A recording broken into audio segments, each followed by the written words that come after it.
Sup. I haven't even done any prep for this. I haven't pasted the link anywhere. I haven't put any events up, but we're rolling with it. I should probably do that right now. I should also probably check I'm live and that people can hear me, because I feel like I've unplugged my mic recently. So, who knows? Audio. Yes, that is exactly right. Oh no, wait, hang on. Oh, no, we're good. No, we're good. So, give me 2 minutes, because it's the first one of these I've done for a while. So let me just double check that like sound is working and stuff like that, because I've changed settings and things. And stuff like that. Yeah, that seems to be working. It came out my speakers anyway, so that didn't matter. Fine, cool. Now I should probably copy this link. And I'm not sharing screen yet, so we are all good there. I will drop it in the general of the Copy That Discord, because I can't swear either because it's live. God damn it. I mother effing own that Discord. Not going to send the CC because I don't want to be annoying. And there's the TV on in the other room, which I should probably go and turn off because it's loud, but whatever. All right. There we go. That's it. Hopefully it's working.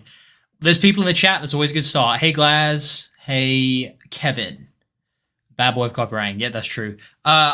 This is just a running hat because I've started doing running recently, which sucks. But it was just there, and I was like, I'm going to grab it. I'm going for a new look. Amar, handsome man. What up? I'm not handsome at the best of times. Probably not with a running hat on, especially.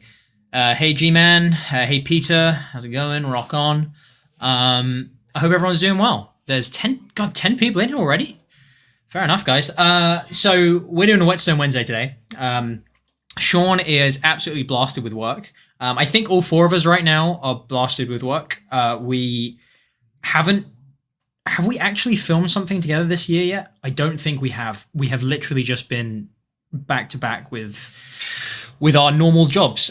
So there will be videos coming, but we need to get together and film some more stuff.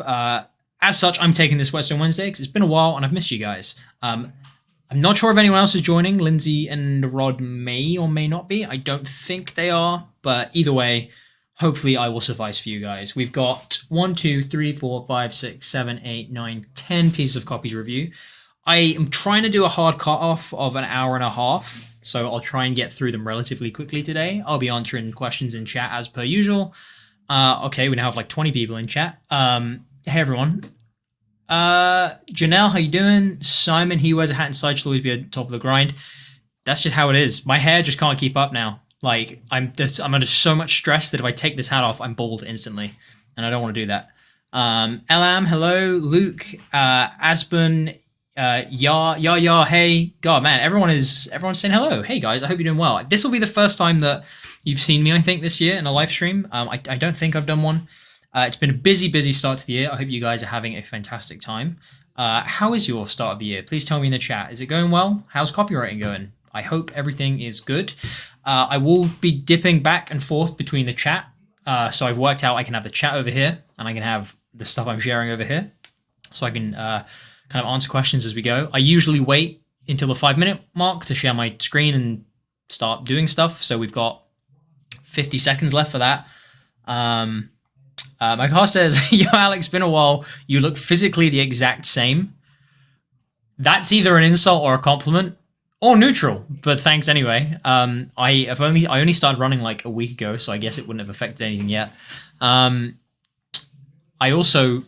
This may be the same amount of facial hair I had the last time I was on this stream. I need to shave. I should have shaved like 3 days ago, but it's been hectic.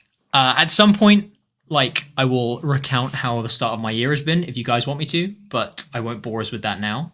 I want to just review some copy for you guys because it's been a while since I reviewed copy that wasn't for my own businesses or for the businesses that I work with. So I would love to see what you guys are putting out there. Now it's 5 minutes, so let's share screen and crack on.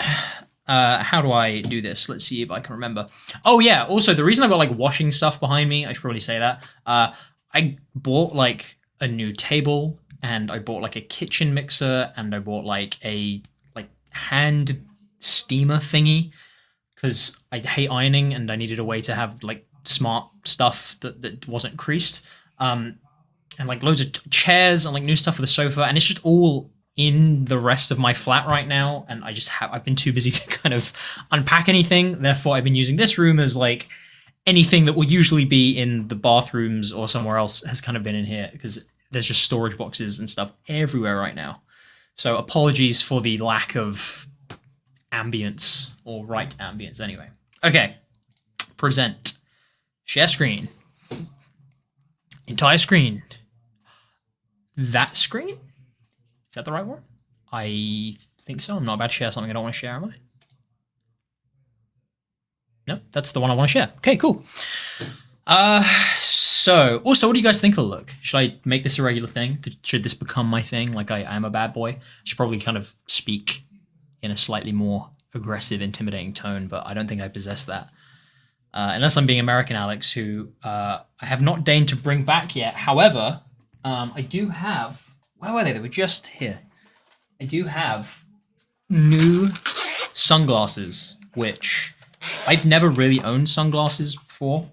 So I got like kind of an expensive pair of like prescription sunglasses as well. Can I put them on like that?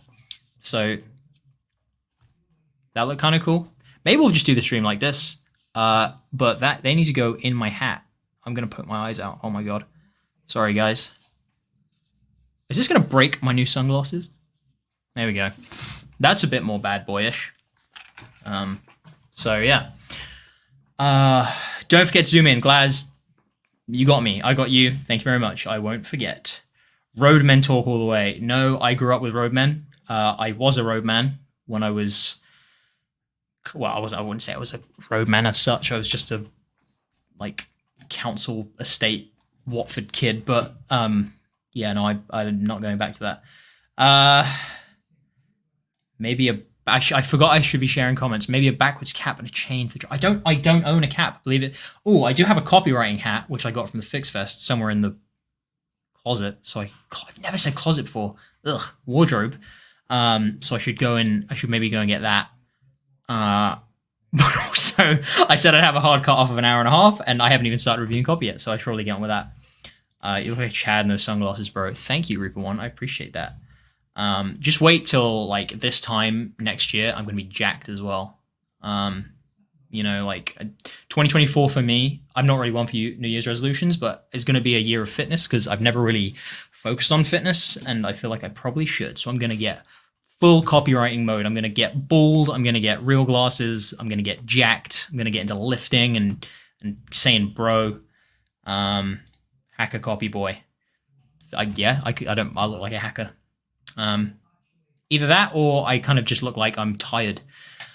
Okay, right. Zooming in is the first thing on the agenda. And we're actually starting with a piece of copy that I already know I'm going to pay money for because this is one that I reviewed before the new year from Natalie, who like did a great job the first time round, and she's just brought this back for the kind of notes that I gave.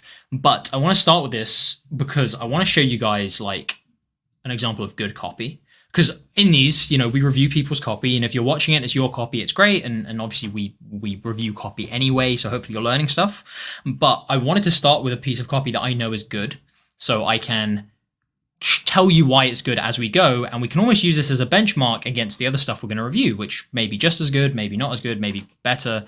But I think that this is a good place to start to kind of kickstart the new year for my streams. Okie doke.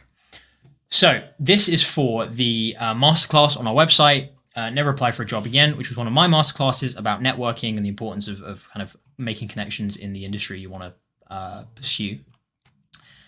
And it was I think maybe an hour and a half long masterclass, maybe a bit more than that. And it has loads of tips in for how you start networking, and basically a way to get more jobs and to earn more money as a copywriter, so you don't have to just rely on like cold outreach all the time. Networking is still the most effective way to get clients, without a shadow of a doubt. Has been my most effective way to get the best paid jobs. So it's something I actually do hold quite dear. So let's see how Natalie sells it. Never apply for a job again, an advanced masterclass on networking. Imagine job offers coming straight to your inbox. These offers aren't replies to cold emails you sent. They're not responses from job boards where you spent hours searching and applying. They're all from people who have heard of you, people who've met you through the power of networking. And to those people, your name has become synonymous with copywriter. Like, let's see what that does as an intro, okay, and why this is good copy. So it starts off, we often talk about our different ways of opening and different ways of grabbing attention or whatever. And some people will bring in different acronyms for net frameworks they should use. But the number one thing, and the thing I always say, is as long as you're starting copy with something that is immediately relevant to the person who's reading it, i.e. it's actually going to catch them and be like, oh, okay, this is something I should read right now. As long as it's doing that, it doesn't matter how you do it. It doesn't matter what framework you're using. It doesn't matter what technique you employ. As long as you're doing that, it's a good start to copy. Imagine job offers coming straight to your inbox. Well, if you've been sent here, likelihood is you want to get jobs with copywriting. So immediately that's interesting to me. Fantastic. Hook me. These offers aren't replies to cold emails you sent. What are we doing? Now, we know these are called not statements. So it's basically setting the tone, which is you don't know yet necessarily what this is, okay? Like, it's not these things you're thinking of. There's actually one thing I'm going to pick Natalie up on that could potentially be a tiny bit tweaked, but it's fine. These are setting out, look, this isn't cold emails because I know you don't want to do cold emails. These aren't response from job boards, so you haven't got to worry about doing all that stuff. It's highlighting things that you probably don't want to be doing. Like, that's a good way, because not only have you caught my attention, you're also saying, don't worry, you don't have to do this thing that you don't like doing, and you don't have to do this thing you don't like doing. This is a new way of going about it.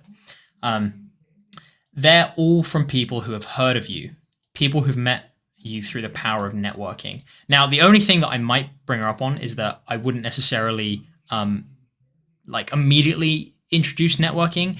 However, when you look at the context of this page, it's obviously an advanced masterclass on networking anyway. And if you've been sent to this page, the likelihood is that you've been told, it's about networking is great. So it's okay, because the person probably already knows it's about networking.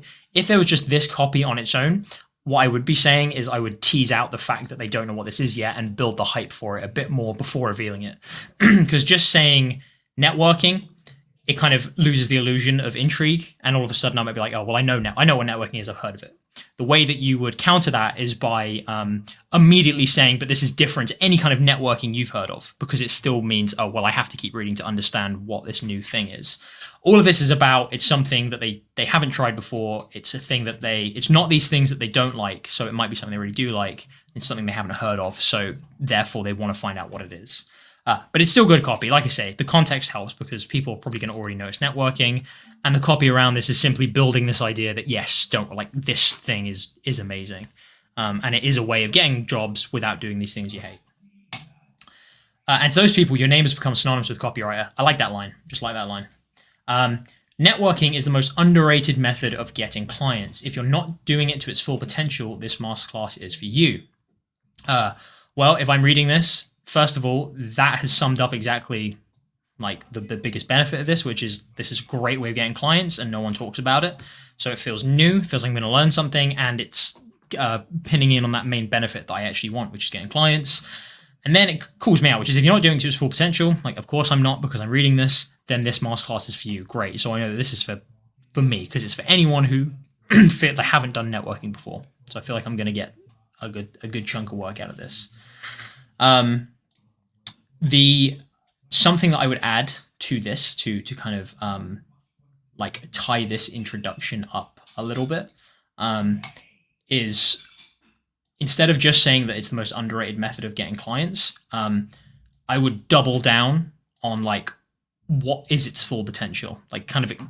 Tell me what that is.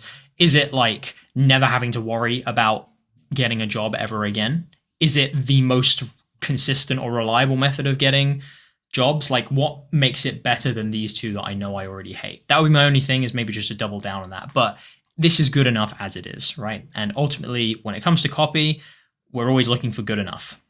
As long as it's good enough, it can go up online.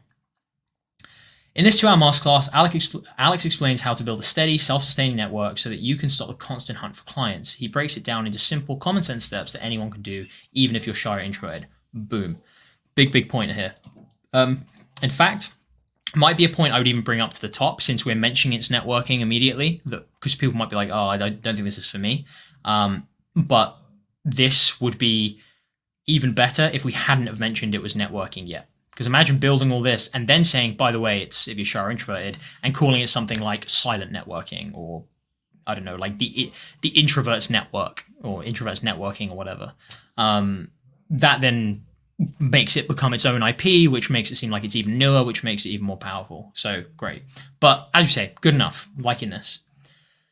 This is not a class for brand new copywriters. Networking will get you referrals, but you have to have the skills first. This course is meant for working copywriters who are looking for a sustainable, easier method of getting clients. Great disqualification there. You could say, oh, but isn't that like driving a bunch of people away who might buy it? Like, you know, brand new copywriters. Yes. However, what else is it doing? It's saying that if you're not this, then this is absolutely for you. So if I'm already a copywriter, maybe I had a couple of clients and I'm like, oh, I just want something that's consistent, or I already feel like I'm a skilled copywriter, I can do it, I just need clients, then I'm like, okay, right, this is just what I've been looking for. This isn't pandering to brand new people. This isn't going to teach me how to suck eggs. It's not going to talk about the same stuff I've heard of. It's just like, it's for me. Great. So again, reiterating that this is calling out to me. That's all I'm going to review of this one, just because I just wanted to literally do this intro bit to show everyone watching that this is kind of what makes copy good. It's thinking about who this is for. It's immediately talking about why it's relevant to me. It's, again, I'm not saying you have to follow this exact structure, but it's also offsetting any expectations I might have about, oh, I already know what this is, because it's saying, yeah, it's not this and it's not this thing. It's making the most attractive piece of this idea very, very well known immediately. Talking about how that you don't have to hunt for clients, talking about how you don't have to spend hours searching, and it's bringing in a bunch of not statements and a bunch of even if. So like, even if you've done this, or even if you consider yourself this is for you. So it's calling out, knows the audience, knows what the biggest pains are right now, knows how to get them into, yes, okay, I want to know more about this system. So really, really good piece of copy. And just skimming through it, like, it's just other things that Natalie's thinking about. She's not just thinking about the words, she's also thinking about, where do these words sit? How can I show more proof? Boom, screenshot that's teasing a bit of the masterclass that shows you a little bit. Sympathizing, saying that Alex, this guru, was once in your shoes, like he's been there, he's done it. So building up that idea of this person knows what they're speaking about. A contrast as well, or comparison, some people call it, from start to finish. So saying like, you know, was like this, now look at him. You know, he's drinking beer, he's pointing at beans, he's hanging out with cool people. Like, you can have this too. And this was all through this thing that I'm going to teach you. All right. He went from begging for help to being begged for help. I like that line as well. Bullets. I'm sure we're going to come across more bullets, so we're not going to talk about bullets right now. Yeah. And then a summary close, if you like, that kind of sums up that one of those big points again, which is stop cold emailing strangers and start focusing on writing, which is ultimately what people want. People don't want to reach out to clients, really. They want to have clients. They don't want to reach out to clients. So, whew. Okay, cool. Well done, Natalie. I will have a look at this in due course and kind of make any other notes that I've got, but good copy. We're going to pay you for it. Please get in touch. All right, let's have a quick look at chat.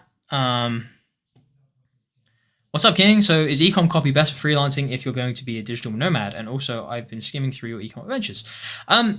We always say this, there is no best for freelancing. Like, there really isn't. If you can get a good e-commerce copywriting job, you're almost certainly just as capable of getting a good anything else freelance copywriting job. Don't think that, ecom copy must be the best for freelancing or being a digital nomad, or it's the easiest to get. It's not the case. It's how good are you at getting clients. And I promise you, if you're employing the right techniques to get clients, kind of like what I go through in this masterclass and in my cold outreach masterclasses, you can do it in any industry.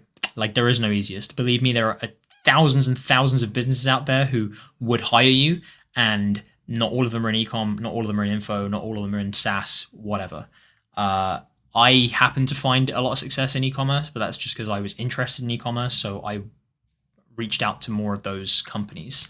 But I also did for local businesses, and I was using basically the exact same methods for reaching out to them. And you've been going through e-com adventure, which I will finish. I swear to God, like I just need to be not busy. I need to stop starting like projects and like doing more stuff. When you made your own product, you had to find a factory design to make it. Which one? There are a couple, but no. In one case, I was buying direct from a supplier who was already making the product, so that was the beef. Another, I have made a mold before, which was to do with outdoor storage units. So that was that was technically, I guess, kind of white labeled. So it was white labeled from an existing mold. But we had to kind of like do the rebranding, and since the branding was printed onto the mold, it was technically a new mold, so I guess you can say it either way. But no, you don't have to. You can white label, but you can also go to a number of companies who will create molds for you if a mold is what you need, or who will put together different parts from different products or from different suppliers to create what you need. It really, really depends on what you're going for. Need more? If you have context, I'd be happy to answer. Board glasses, copyright, and jacked. I think you're describing Sean. Nah, Sean's not jacked. He is. He would just hate if I said that. But yeah, I am describing Sean. Sean is pretty much what I now aspire to be. All you need is a black leather jacket and Harley Davidson bike, and you'll reach the bad boy master level. I don't own a leather jacket, and I don't own a Harley Davidson motorcycle, so maybe I'll invest in those for next time. Yo, Dosh. Hey, Shah. In your experience, how lucrative is SaaS copywriting as a whole? Asking because Sean said he doesn't know many rich SaaS copywriters. Again, like it totally depends. We speak about this in other videos as well. It depends how you define copywriter. You know, like what I do now is like I'm not a pure copywriter. Copy forms a massive part of my job and my roles and my companies, but it's not. I'm not just a copywriter anymore. I became a marketer. I'm now a head of sales and marketing. I'm now I guess you would say an entrepreneur, even though I don't really like that word. So like if you're doing more than just copy, then yeah, you can become rich working with SaaSes. If you're doing like the marketing consultancy as well for them, and you're talking to them about, you know, how you build new offers for them, etc., then yeah, you can get rich just off of SaaS. I know a couple of people who do that, who are consultants for SaaS businesses. In terms of pure copywriting, unless you have a like commission or revenue share deal with a SaaS company where you're just writing the copy and it's going on these products and you're getting money from it, then you're probably not going to get rich just from SaaS copywriting. But that kind of goes for every industry, I would say. Like you have to have a very, very good system of freelance client management if all you're doing is writing. If you want to get rich just from copywriting, so like just the writing, and no marketing strategy and no consulting on offers or anything like that, I think you have to have a phenomenal system of client management to get rich. The only exception to that is like financial copywriting, health copywriting, where it's, you know, traditional direct response businesses, because they are all primed around just the copy. Most businesses are not primed just around copy. SaaSes are not primed just around copy. E-commerce is not primed just around copy. There's a load of different elements that come into it. So if you're just doing copywriting, you need to have like quite a few clients, and you need to make sure you're pumping out work for them quite a lot and consistently if you're only focusing for those kind of businesses. Hopefully that makes sense. Video and research coming anytime soon. It's being scripted, but again, like we haven't sat down together to record anything. The aim is to get it out in Q1 of this year, so the first 3 months, but we shall see. Ecom seems to be where all the jobs are, especially for email copywriting. Emails are a big one for e-commerce, definitely. There's a lot. I had a lot of work in ecom, so I will always shill for it. Also, because there are a lot of ecom businesses, they're also very easy to find, and they're also very easy to like sign up for and work out what's going on with their marketing, because they all have email like lists, and they usually, e-commerce businesses usually understand the importance of digital marketing more than say like SaaS businesses, which sounds stupid, but like it's because of how e-com businesses function. They're typically direct to consumer, so they know they have to be pumping money into consumer facing material for it to come back. Whereas a lot of SaaSes, some of them just survive off of like 2 or 3 big contracts, and they're just like, well, we don't need good copy. Like, we only need 1 page and that's that. And we don't need a ton of email sequences. So e-com is as good a place to start as any. It was a dog product, but I wasn't sure you went through with it. So if you were to make CBD gummies for dogs, you contact food chemists, warehouse, and so on. If I was doing CBD gummies for dogs, I would definitely have a look at what ones existed already and see if I could just basically rebrand them and maybe get a slightly different batching. But you certainly can. We spoke to, there are like dog food companies who, so I never built that dog product in the e-com adventure. Again, it's still on my to-do list at some point, like I will do it. But I've worked with other like dog treats and stuff like that. And with that, we went to a dog food manufacturer, but they also do like, what they call it?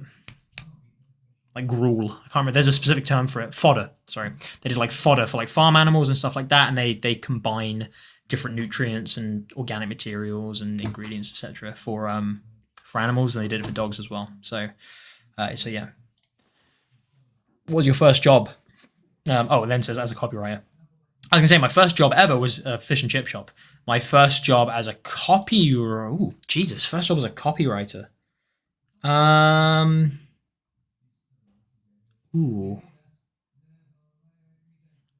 I feel like I have answered this before, but I now can't remember because like there's a few in my head and I can't remember which one was first.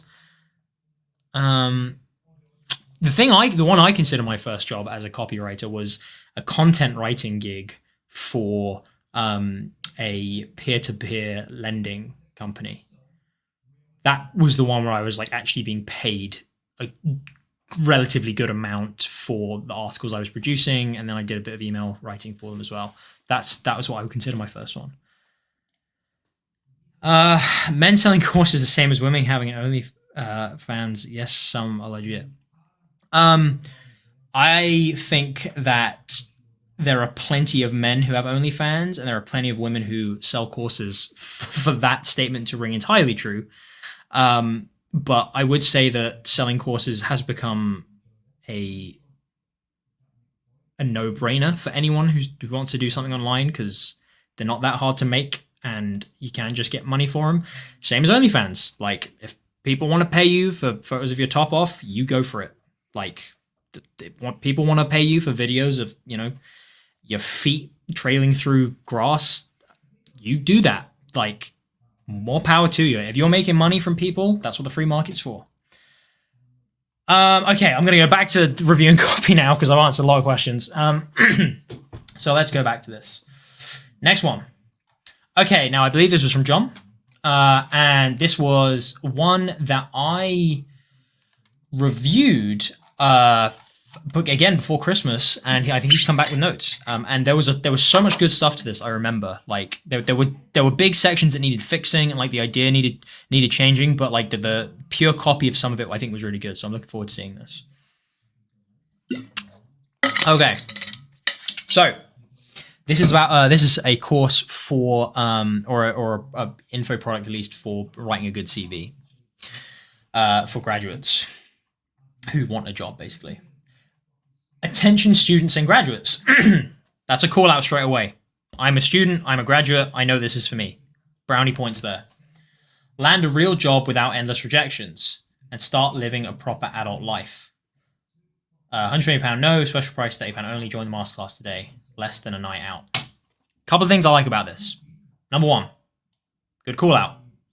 Number two, less than a night out, I actually think is a fantastic comparison to make if you're talking to students or graduates. So I really like that as a bit of dimensionalization there.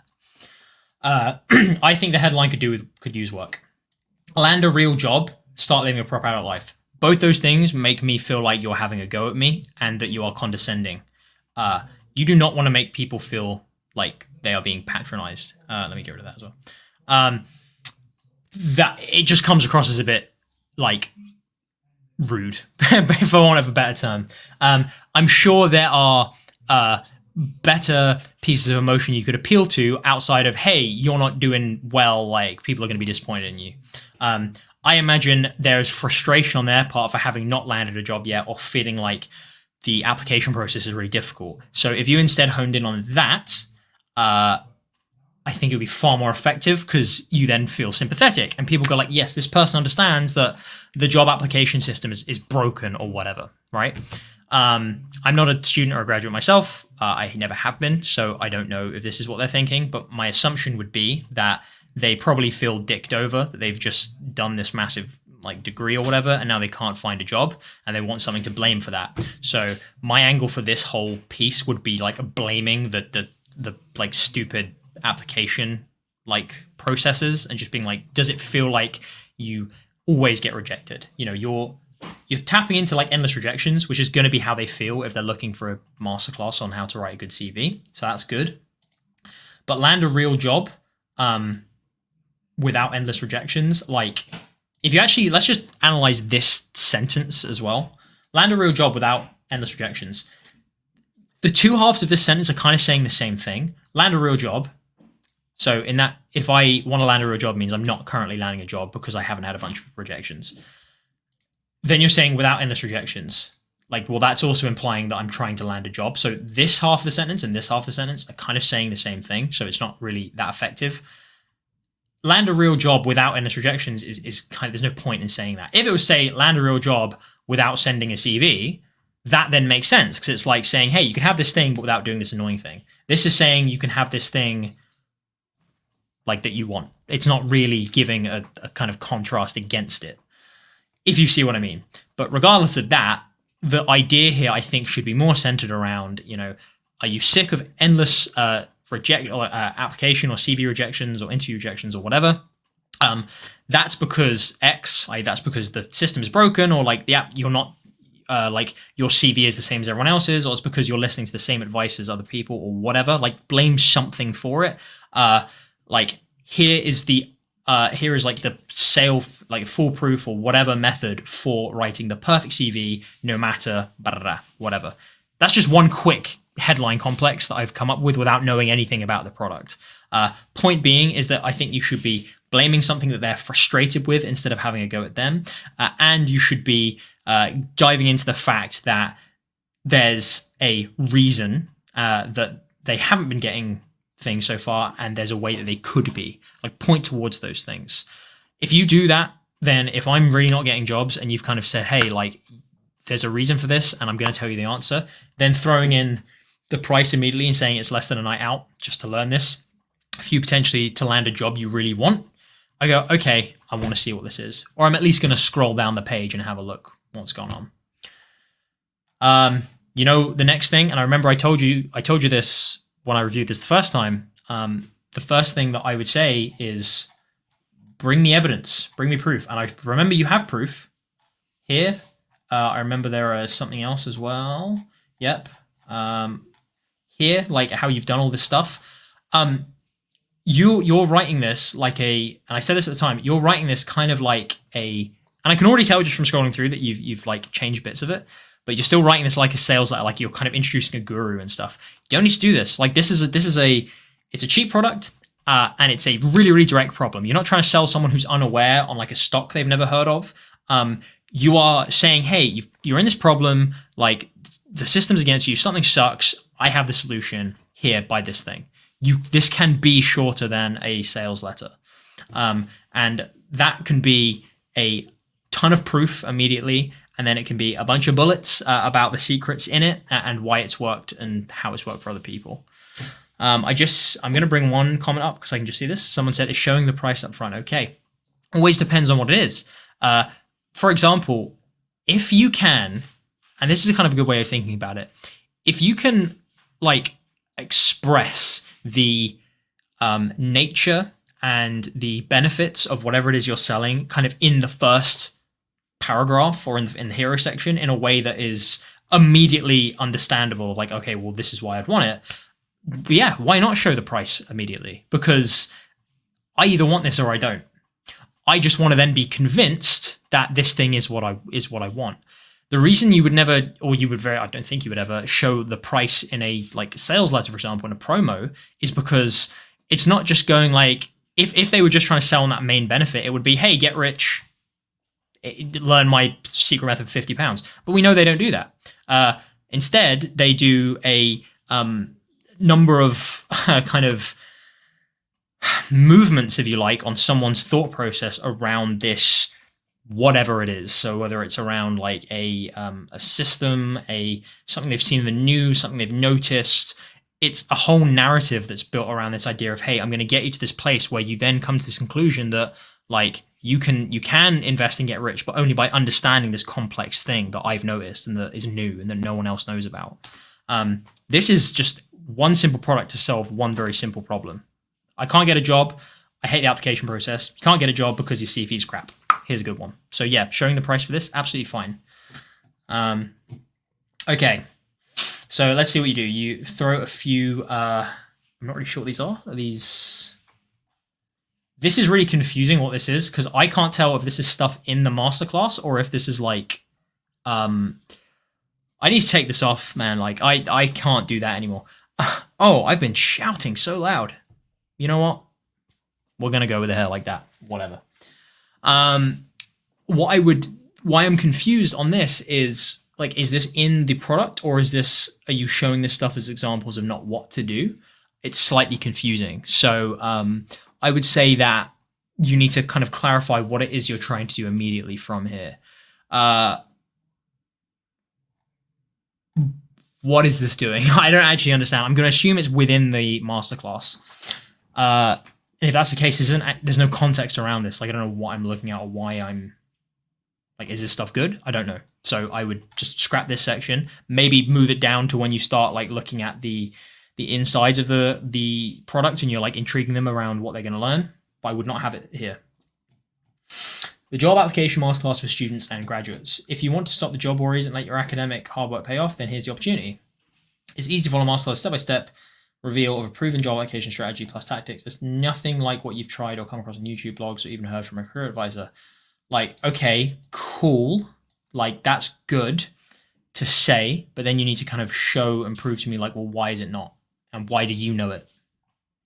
Because you've gone just straight into like, okay, this is what it is. I feel like you're kind of writing sections of copy, but they're ordered in the wrong way.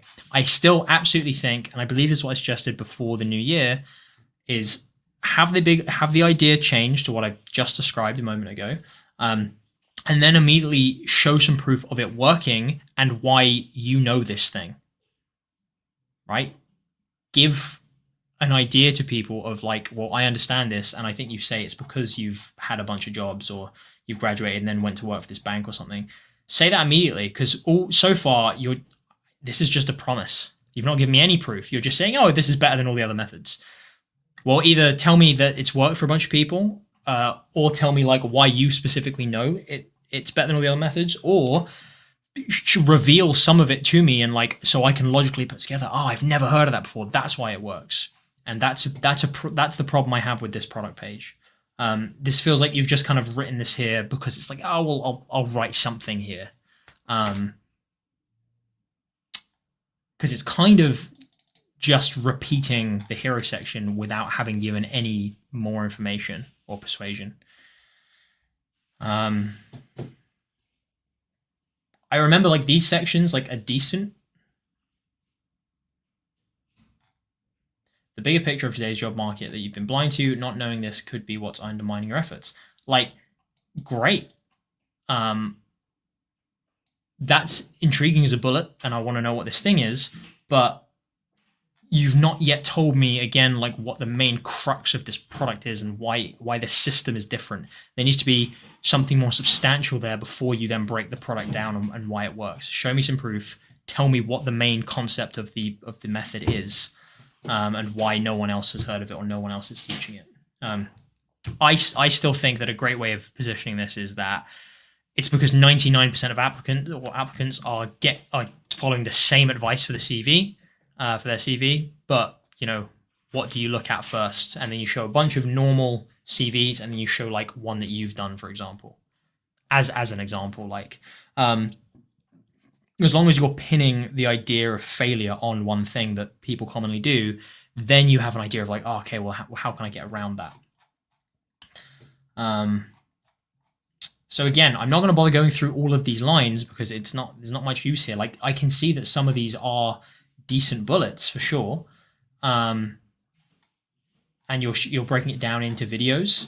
I would say that just another quick thing, like these videos, give them proper titles, make them intriguing titles, not just cover letter CV, tell me something about the cover letter and your cover letter method that's amazing or different. Write it like a bullet. Because, an hour and 42 minutes about cover letters, great, but like, why is this so crazy? Like, why is this so good? Give me that information. That will help these sections a hell of a lot more. But again, you've kind of gone on to like a breakdown of the product before you have even shown me why I should listen to you. So new idea at the top, new positioning of the idea, get them sold on this promise, then give them some proof. Then you can break down the product and sprinkle proof throughout. Okay. Like this stuff here, like you've broken down the product first, and now you're talking about all of this. It's fine if you've already introduced the concept of the product, but you haven't really done that yet. So this just needs some restructuring for sure. And I would do it in the way that I've suggested.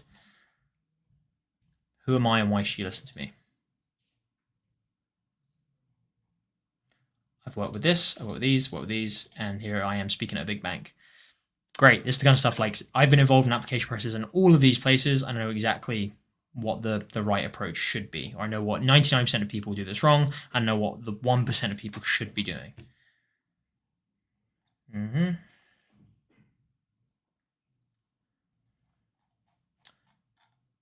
This is not for you if you are using documentation tactics that are working. You're doing fine, can I help you? Would not bother putting that because they wouldn't be looking at this. Looking for a 100% guarantee of getting a job. No one can make such big promises, and if they do, you must run. I don't think you're using the not statements to their fullest effect either.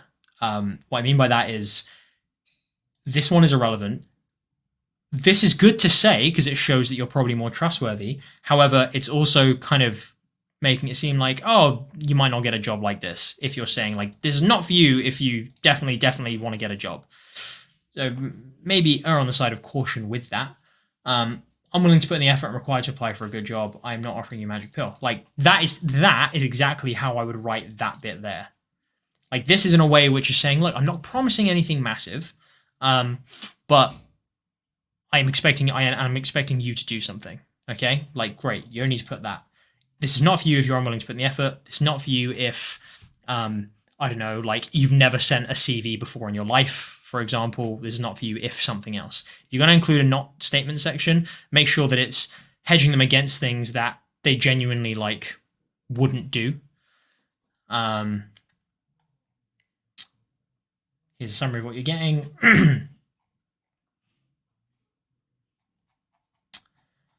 Biggest gripe with this is like, oh, keywords everywhere. I didn't mean to click you. Again, my biggest gripe with this is that there's a lot. I feel like you've just written a lot of copy almost for the sake of it, like just written loads and loads and loads of copy, not really thought about, okay, what does the person need to see to make these decisions? I would really, and again, I can't give you much more than what I said last time. And if you missed that, please go back and watch that video. I think it was the last Whetstone Wednesday I did. Think about the context of who's reading this and what they need to see in what order to be excited by this idea, and then to believe you, and then to, okay, right, well, what is in this product? Because I now need to know. That's my advice to you. Ooh, product descriptions. Okay. Now, we will read this one. I'm trying to remember if we've already paid for one for this one, though. I can't remember. Let's read this. Hey guys, I put together this wireframe to make it easy for you guys to follow. I totally ripped this from how Cody usually does it. So a big shout out to her. Yep, Cody's awesome. Here are a few small adjustments and additional context that might help you as you read through. The reader, copywriters understand why reading copy is key to honing their craft and want to learn the skill. So someone who already knows that and accepts it. However, they find it tough to know how to study copy in a way that truly benefits them. In other words, there's no need to convince them of why they should study copy. Instead, the goal is to convince them this class is the best, showing them how. Great description of the reader. I now know exactly who you're aiming this at, and as I've said before, I think that is the right way to position this masterclass. I changed the title to Steal the Eyes of the Copywriting God with a different AI generated image because I think it was way more interesting and also suits the idea of the masterclass better. Awesome. I included a CTA nudge under each button to inform readers about what happens if they click the button. Who submitted this? I need to find out after this because I don't know if we already reviewed this one and this is like a redo or if it's someone new. I need to remember if we paid for this or not. I'll check that after this. Let me see if it's good first. All right. Steal the Eyes of the Copywriting God, a masterclass on studying copy. If you've been looking at a copy and go, what the heck? What on earth am I even supposed to be looking for? This is for you. Okay. Like it so far. I would slight tweak, nitpicky. I would maybe say, if you've been trying to study copy and find yourself saying, what the heck? Just so it's like, there's no confusion there around how, is this for people who are just reading copy as consumers, for example? Slight nitpick, but should be fine. Because again, you've got the context here of kind of like what it's for. Let me zoom in as well.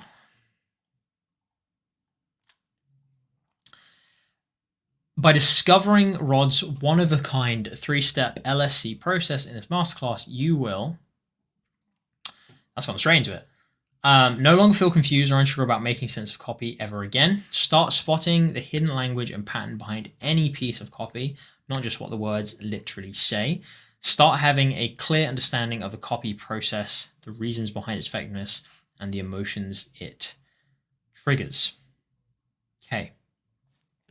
So if you just have the ability to analyze any piece of copy to quickly improve his copywriter and earn much more money, then join Rod Satterwhite in this 40-minute masterclass and discover his bulletproof 3-step method for consistently breaking down and analyzing copy. Okay, things I like about this. I think it's a strong opening, bar that slight nitpick, because it's punching directly at the problem. For my taste, it jumps a bit too quickly into like this 3-step process. I always like to introduce the concept of something, kind of like I was saying on the last piece, which is like, it's all because like, you know, you just need to remember like 3 letters, or it's because you're not picking out 3 things, LSC, right? Give me like, that then kind of gives me a foundation of understanding, okay, I've been told now that it's this thing that I don't have.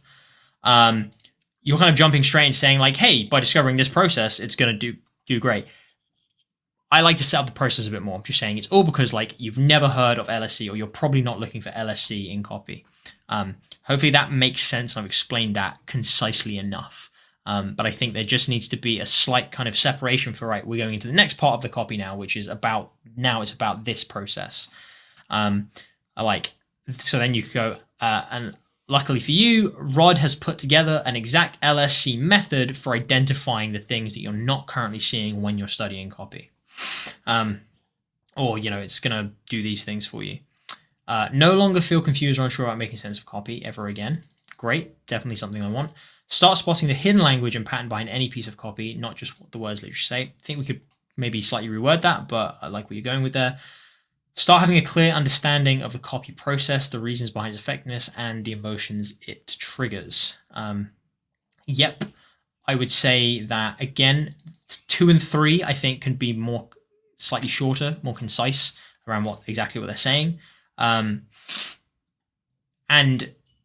But maybe compare it slightly more to what they think they'll be able to achieve. So instead of saying start spotting the hidden language behind any piece of copy, not just words the words say, you could say something around like start spotting the hidden language that only the expert copywriters you see know is there. For example, like it's just future pacing them like, yes, I'm going to be in that land of expert copywriters, for example, makes it a little bit stronger, makes it a bit more concise. Similarly for the last one, there's a lot of stuff going on here. A clear understanding of the copy process, the reasons behind its effectiveness, and the emotions it triggers. That's a lot of stuff there. I cannot stress this enough. We always talk about the rule of 1. Same goes for pretty much anything, like bullets included. Usually far stronger when you just focus on one thing within the bullet. So if you just spoke about like, get a clear understanding of why certain phrases or certain patterns trigger certain emotions in copy. Like that then makes me think, well, that must be an important thing for me to learn. I know emotion is key to copywriting, and I really want to know how to identify that.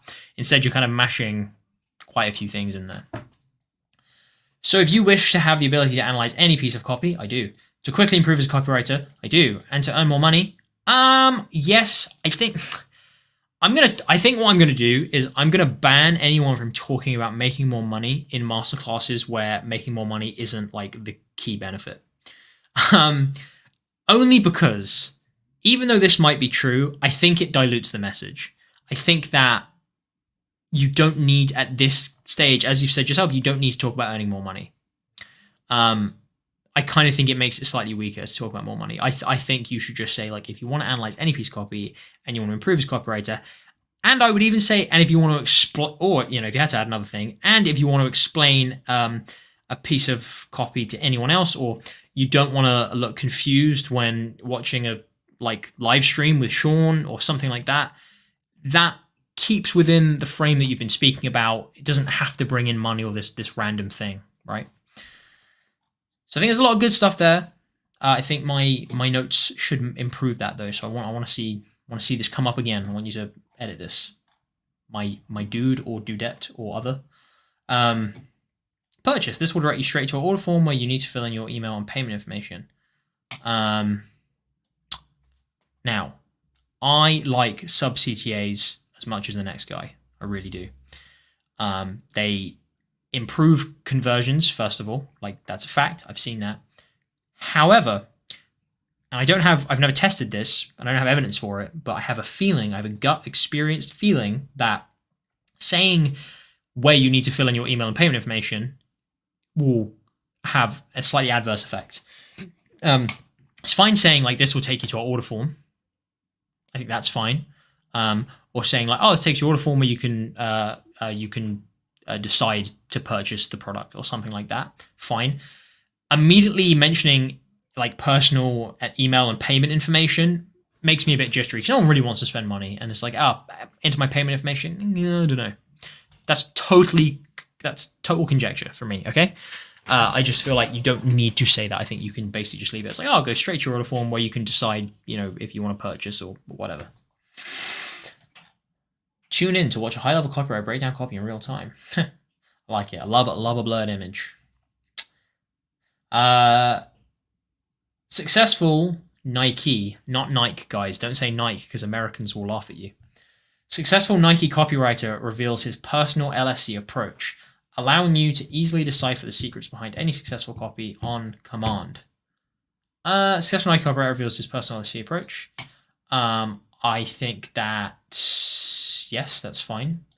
I would say approach to what? But like you then go to say it here. Allowing you to easily decipher the secrets behind any successful copy on command. I don't know if on command is really needed there. Yep, it's fine. It's an inoffensive subhead. Like, nothing really else to comment on it. I think it could be stronger. I think if you spoke more about, if you were a bit more specific in it, certainly. I think there's enough about how, you know, useful and beneficial it is. I think you could maybe reiterate or kind of double down on like how many things you're going to learn, how many steps there are to it, or, you know, in just 40 minutes, like he'll reveal work that took 2 years to master around something that's a bit more specific on either like the masterclass itself, the method, or the results that it gets you. I think it's slightly too generic, especially the on-command bit. Rod's exotic 3-stage LSC approach. I like exotic. I've never seen exotic used as an adjective in selling copywriting. With this never been shared before approach, it would be damn near impossible not to understand. What to do when you sit down and look at copy. For some reason, that transition into like bullets, which are coming from this sentence, really threw me off. Maybe redo that. What to do when you sit down, or maybe even just put a colon there. That might help. What to do when you sit down and look at copy? How do you effectively study and get ideas from reading copy? How do all the pieces work together to cook up great copy? That is unless you toss out everything you pick up here. That is unless you toss out everything. There are too many like double negatives and kind of breaks in this bit. It's just messy and I'm having a hard time reading it. This never been shared before approach. It would be damn near impossible not to understand. I think you could just turn this all into a positive, which is, you know, like with Rod's like personal approach, or with Rod's approach that he's never shared before, you will know exactly what to look at when you sit down to review copy, how you effectively study and get the best ideas from it, and how all the pieces you can put together. I think it's a better way to do that, frame that positively rather than doing these like double negatives. But if you master this 3-stage process along with applying these strategies, tips, and tricks Rod lays out in the masterclass, then you can, God, this is, I know you're kind of going back to the other way. You can look at any piece of successful copy, easily pinpoint the hidden winning ideas, techniques, angles, then adapt them to your industry and work to get massive results for your clients. Okay, here's something for you. Pretty much all of this, you've kind of already said, and like, there's certain repetition legitimizes, as we know, and there's nothing wrong with kind of reiterating the points you've made. However, like, there's nothing new here that is, when I've scrolled down to this, I feel like I want to know something more about the product, right? Which is often why we just have a load of bullets under here, because it's like, oh, well, this is, yep, I know I want it because of this. Now I want to see what's in it, so show me some bullets. This isn't really doing anything new to me. You're kind of just repeating exactly what you've said up here if you take this line by line. You're saying, yep, I can get these benefits of research and copy, and there's a 3-step process, and you can look at any successful piece of copy and understand why it works. Well, you've just said literally all of that here. So instead, I think you could start with, you know, like saying, like, not only is this fantastic for studying copy and understanding how it works, it's also brilliant, or Rod will also show you how to take the ideas you find, put your own twist on them, and then use them in your own copy so it can benefit you in multiple ways, right? Like, that makes more sense to me, because you're talking about something that's new. You're talking about a benefit that comes from having this thing worked out, for example. If you wanted to go into this, like, I would just cut that stuff out and talk about that. Or you could give a bit more context on why Rod was able to harness this. There just needs to be something else other than just repeating what you've set up there. Either you're giving more proof for why this works and kind of what the method is, or you're talking about a sub benefit that comes from it and something else they'll be interested in. For your clients, making them scream, Christ, I need to hire this guy or gal again. Now, how can I be sure this method works? Well, major corporations like Nike are paying a hefty amount of money to Rod solely for his ability to churn out great ideas. And when he gets these winning successful ideas, down to the fact that Rod analyzes, studies copy every single day. This, to me, is getting slightly off track, because the way you've started this is just talking about studying copy. Now you're moving into like how to come up with ideas, which I think Rod has another masterclass on, if I'm not mistaken. And like, that's kind of throwing me off. It's like, wait, so am I studying this to get like ideas, or am I studying this copy so I understand? Is this masterclass about idea generation? Is this masterclass about how I study copy properly and how I learn from it? I'm not really sure. Getting a bit confusing now. I would get back on the tracks here. I think the second half of the page hasn't been great. And similarly, you're kind of then talking about like how clients need to hire you. Like, you can go down that road if you want to talk about those sub benefits. I still think the winning strategy for this is to kind of stick at that. Like, this is how you study copy. This is why it works. Like, here's proof of that it works and how Rod developed it. And now here's what's in the product. I think that's all you need to do. Don't take it from me or Rod. Listen to our loving Patreon member. What? First is one of providing such rich and deep content to consume and linking to more. With these distractions, I'll never catch up on tuning alone. So I wouldn't, that's very, very irrelevant. I'd say there's quite irrelevant social proof to what you're selling here. I would want to see someone going, yep, this masterclass helped me, now I understand copy. So careful of social proof that seems irrelevant. Then see what you'll get in this 40-minute training brimming with value. You don't know what a good piece of copy looks like, so you think studying copy is not worthwhile. Or that this is completely counter to what you said at the top, which is that this is for someone who knows that it's worthwhile and just doesn't know how to study it properly. So again, like, I know you're trying to say like, oh, well, how do I know what good copy is? Like, that's fine. That's a relevant point. But then you're saying, so do you think studying copy is not worthwhile? Are they thinking that? Because you told me at the top they're not thinking that. Constantly go back to who your reader is and make sure you're staying on the track of, yes, they are interested in this thing because I know who I'm writing to. Don't get caught up in just kind of writing and then going off into these tangents of, oh, well, they might like this and this person might want to hear about this. You've got one reader in mind. Stick with them. Have you ever wondered how copywriters like Carl Milligan find copywriting success so quickly? In fact, Carl created a financial program that went on to become a control that lasted 1.5 years. Writes about spill the beans of the secret score. Again, what I want to know, you've just told me on this promise of how I'm going to learn the method for studying copy. So far, you like that. This is more relevant. Like this piece, like not knowing what a good piece of copy looks like. Elite copywriters must come up with a unique idea, one of a kind. You have not told me yet, like one thing about how this product is going to help me to learn the process of studying copy. These bullets should be intriguing me on the mechanisms I'm going to learn. You know, like, so what is LSC? Well, here's a hint. It starts with like, and then the first word, for example, or it's nothing to do with X, right? You're then intriguing me more about the product itself and like how I'm going to learn it.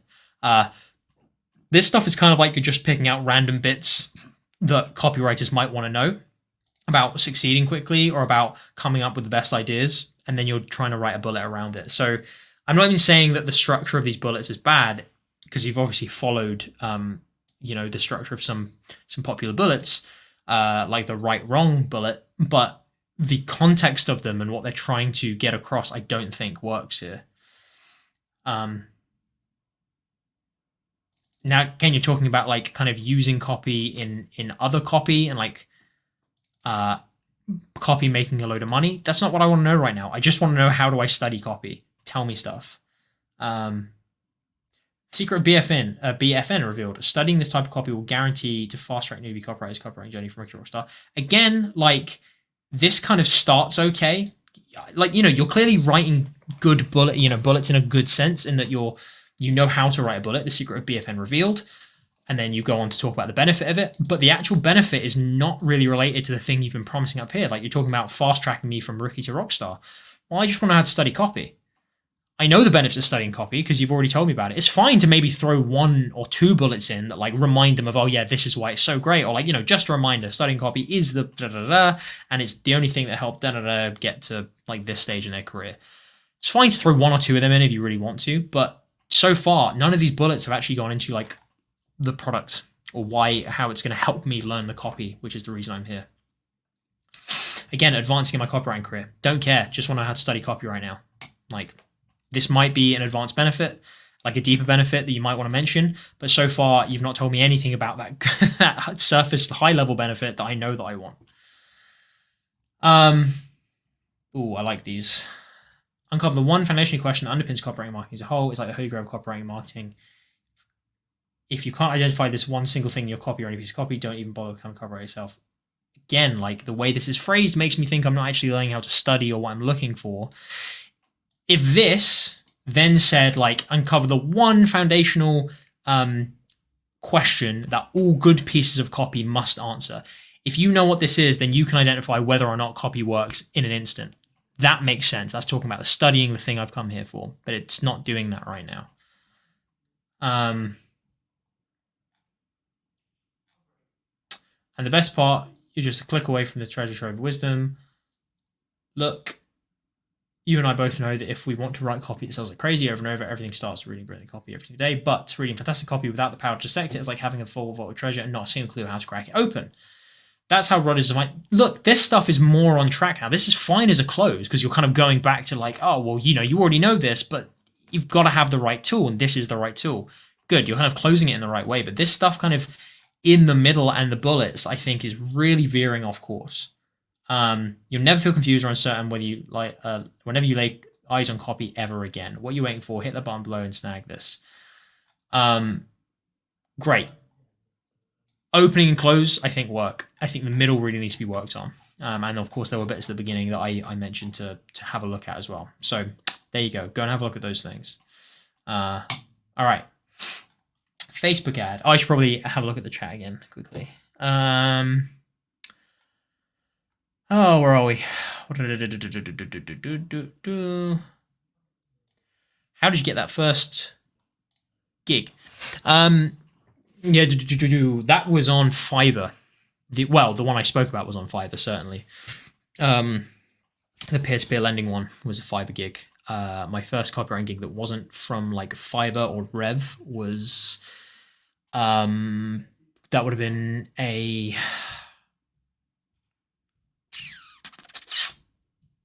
I wonder if that was Failsay.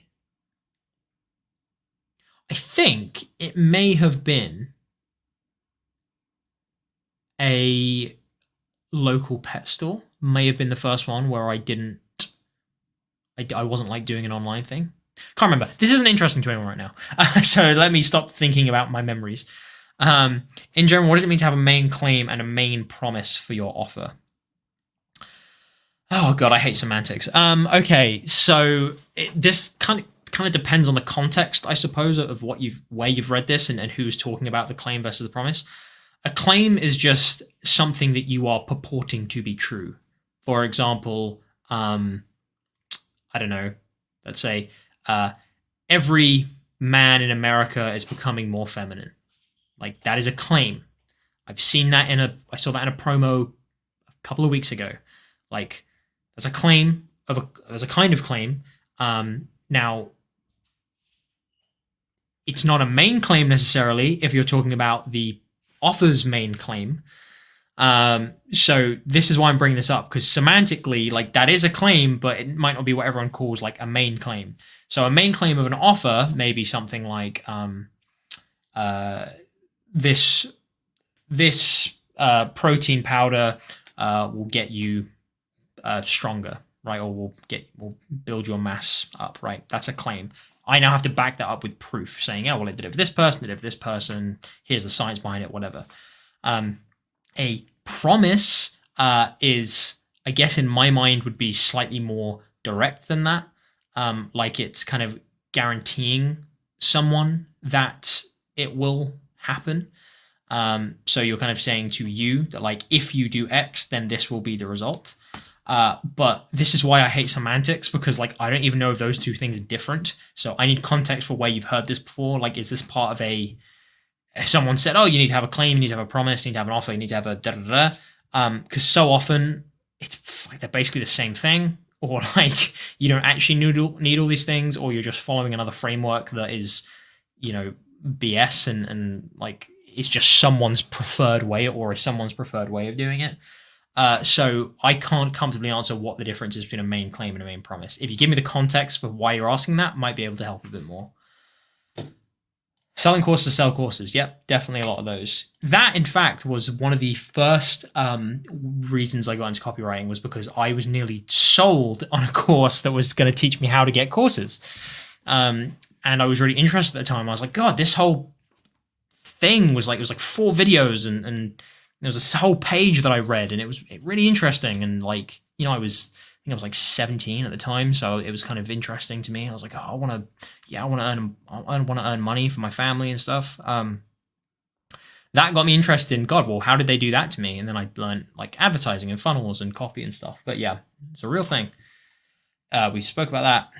Hey, Alex, I'm currently looking into applying to some local marketing agencies. Awesome. Well done, Logan. And I've been wondering this: what skill/work experience would be the most valuable or appreciated for a job like that? It differs. It depends on the agency. Obviously, if you've done work for marketing, fantastic. I always say, and I don't know if you're on the Patreon, but go and check out my CV masterclass if you are, because I talk a lot about this. But long story short, as long as you are reaching out with sincerity and something unique that they haven't really seen before, and you keep like reaching out to them As long as you're doing those things and you're showing that you're actually doing research into the role and you really want that specific role and you're speaking about that company, you'll probably get a lot further than most people ever will doing that. For experience and stuff, depends on the company. Some people will take a punt on people who've got no experience. Some people won't. Anything around, basically, it sounds stupid. Anything around like selling, around results, around, depending on what agency it is, if it's more of a creative agency, anything where you've been creative. So for example, like you may never have had a creative job, but I don't know, maybe you build guitars in your spare time, or maybe you organize a charity event once, or maybe you helped your like college do like the first ever mass prank on its teachers, things where you've been creative. If it's more of a kind of marketing focused company or agency where they're all about results and they work with a load of clients who want a high ROI, then speak about where you've helped like local businesses or your family with setting up entrepreneurial endeavors, or if you've worked in a separate role that has been to do with ensuring ROI was a thing that was constant. So how you understand like, money in and money out, and you understand like A/B testing, and maybe you've been thorough and methodical, maybe you were in audit or whatever. Just try and like link the things that they will like. So depending on what the agency is, if it's creativity or is it high ROI, or is it a specific like digital, for example, do they only do digital marketing or social media? Try and link the things that you know by looking at the website that they will value with things that you have done elsewhere. So even though on the face of it, organizing a college event and agency caring about like having creative social media marketers, even though they may not have anything obvious in common, you could say, well, to get people interested in this event, we had to do something that was completely unique and like tease it for ages, right? So I did like a mass like leafleting campaign where I just spoke about this crazy thing happening at this time. We had loads of inquiries about it. Or I had to set up this kind of stall to get more business in or something. That links to social media because I know how to do X, Y, and Z, right? But the most important thing is, as long as you're being genuinely sincere and unique, and you've shown that you've done real research on the company and the person you're talking to, then you'll probably go quite far. How to outreach? What kind of stuff to take the person generally when you're outreaching? My outreach didn't work because it was bad. Could you also tell the similarities you've seen among successful outreach proposals and non-successful ones? You got a little bit of it there. Always say this: how relevant is it? How different is it? Difference and relevance, two things you need for successful outreach. You always need to be relevant. You need to make sure that it is relevant to the company. You can do that, or the person you're speaking to, ideally. You can do that by showing proof that you're actually doing real research on them, not just saying, hey, do you want to earn more money? Like, everyone wants to earn more money. Say like, hey, love the dog, like on your sales page, or like really, or hey, we have your office and my like apartment have the same curtains, or just something that is like fucking relevant. If there's nothing, that's one. Fucking hell, I'm getting into like an actual masterclass now. There's two types of relevance. One is that kind of relevance where it's like surface level relevance, i.e. you've seen, oh, they have this thing and I can try and make myself relevant to that thing somehow. I.e. I will just show them that I've been looking at their website or that I've been to their store before. The best relevance you can have is what I call joining the conversation that's happening in their head relevance, which is where you know that they want something, i.e. you know they're really interested in getting someone who knows email marketing. So you open up with, hey, I saw that you were hiring for an email marketer. Like, email marketing is all I do. And because you've worked with this brand and this brand, well, I've done something with this brand, and it's really similar. Or I've been through your emails, really love them. And here's how I think I could improve them, for example.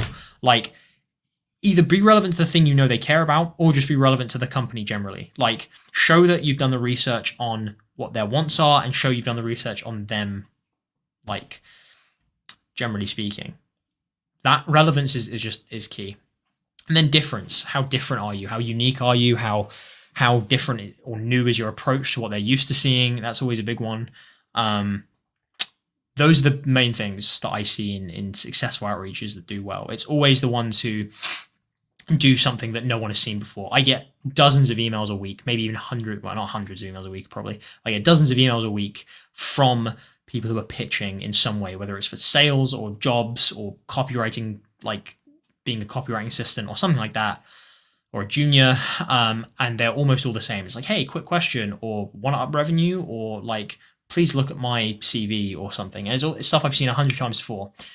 The one that says to me, like, so, hey, Alex, saw this video of yours. At the 117 mark, you talk about, like, I don't know, Warhammer. I love it too. Wonder if there's a correlation between marketers and Warhammer nerds, lol. Right? Guess what? I'm going to read that whole email because they've shown me that they are actually interested and care about what I do. And I don't see that. I don't see that very often. It's completely new to me. People think that outreach is about, like, oh, showing your proof and showing the, I don't know, like the results you've had for companies. So often it's just about showing them something they haven't seen before, which is relevant, they care about, which makes them smile, which makes them go, oh, I'm going to read this email. What is the e-com adventure you mentioned? Derek, the e-com adventure that Goku mentioned was if you're on the Patreon, it's called Alex's E-com Adventure, and it's a series of videos I did. Probably like 20-ish videos, something, where I just researched a market, which was the dog market, specifically senior dogs, looking at if I was going to sell a product in that market, how would I sell it, and how do I start building a product. It also goes through like what e-commerce is, how e-commerce products kind of split out into different categories, how I go about choosing products and building products, how I research a market, obviously, etc., etc. I got to the phase up to like deciding what my product was going to be. And then I think I got a job. I think I got a new job, and I just had to stop because I was so busy and I was setting up a whole new marketing system and just haven't got back to it. So that's what it is. Yep, see the CV on. Awesome. I would rewatch that and action that advice that I give. Can anyone tell me how to learn copy as a complete beginner? Mr. Spooksumator, if you want to learn copy as a complete beginner, you can go to, and I should get the banner up, copythatshow.com/how to start copywriting. That is a free course. It's literally just that. It's just a free course on the page. I think maybe there's like an email one you can put your email into as well and get them sent to your inbox. It just shows you our free course on like how we get started as a copywriter if we were doing it again and how we recommend you do it. I've also got my 5-hour video. If you go onto this channel, if you're on YouTube, where are we? That one. Go to youtube.com/copy that. Rank our videos by most popular. Click the top one.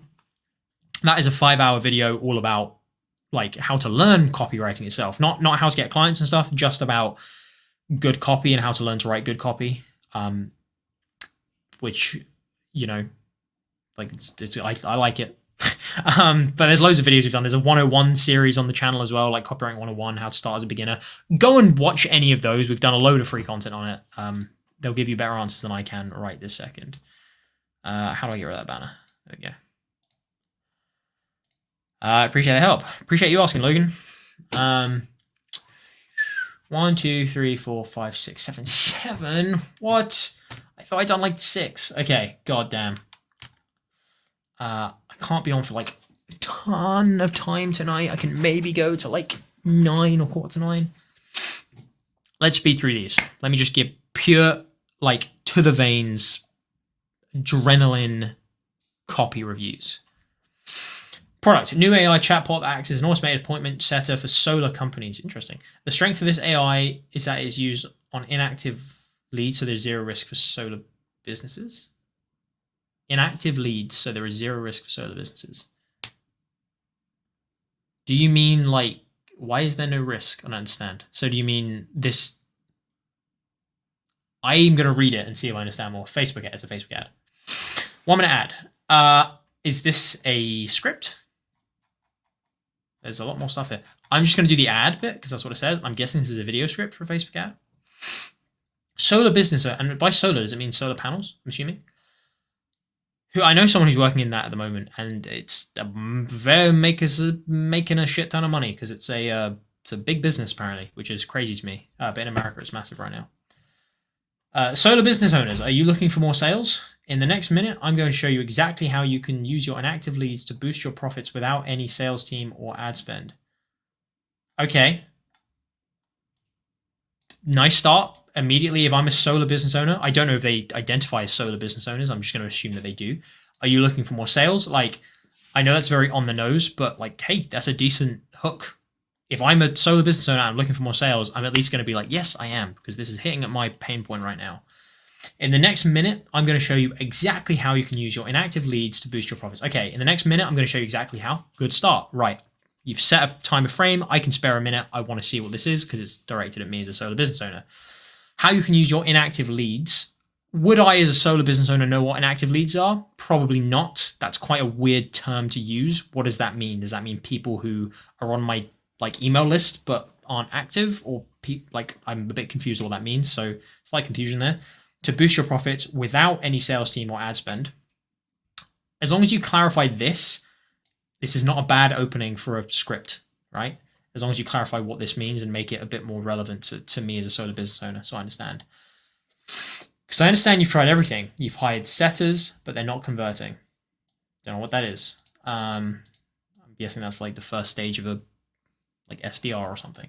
You've hired setters, but they're not converting. You might have invested in expensive software, but they're simply not working. Your profits remain the same, and your leads continue to die out. I don't know this world. I don't know if this is kind of just like basic business where they actually are really struggling to get leads in. And they are trying loads of different stuff. So if they are doing this, then fine, but I don't know. You might have invested in expensive software, but they're simply not working. What do you mean expensive software? In what sense? Like for getting leads? Your profits, in which case say that. Your profits remain the same and your leads are continuing to die out.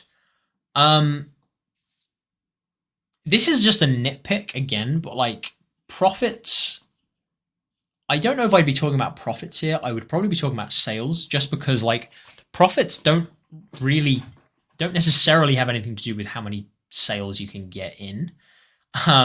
Like you can earn more profit just by cutting costs. So I would not talk about profit necessarily. I would be talking about like your sales numbers stay the same, or your failed leads stay the same, just because this is specifically about getting more leads or sales in. But again, a nitpick. Your profits remain the same and your leads continue to die out. But what I told you, that there's an easy way to turn your inactive leads into paying customers, introducing the AI Solar Systems chatbot. Again, I still want to know what inactive leads are. Like, is that an email? I'm not really sure. This AI chatbot engages with your leads, keeps them interested, and sets up meetings for you. It has all the right words, the right responses, and the best part, it never takes a break. Imagine having an AI setter that works 24/7 for you, fueling your sales and driving your profits. Sounds too good to be true, right? But that's exactly what this AI chatbot does. So if you want to unlock the hidden profits from your active leads and earn more sales, click the link to find out more. Okay. I think if I'm a solo business owner and I understand that I understand all this, and I understand all this terminology, so I know what leads are, I know what inactive leads are, I know what setter is. I'm kind of into that sales mentality. If I understand everything you're saying here, then I actually don't think this is a bad ad. I think this is like a decent script. I think that there are definitely things I would do to supercharge this. Number one, I would not kind of go straight into saying introducing the AI Solar Systems chatbot, because then it's immediately going like, oh, it's a chatbot. Fine. I would actually say here, I would move this up. I would say, well, imagine having a 24/7 salesperson who doesn't sleep, who doesn't cost a regular salary, and who all you need to, and who you just need to feed your list, your inactive leads into, or you just need to give a list of emails and it will do all the work for you. That is a good kind of set, because the minute you say chatbot, I then go, it's a chatbot, whatever. I might know what that is, so I don't really care. Spelling out the benefits of it first, of saying well, imagine having this and it does these things, may then make me go I didn't know chatbots could do that.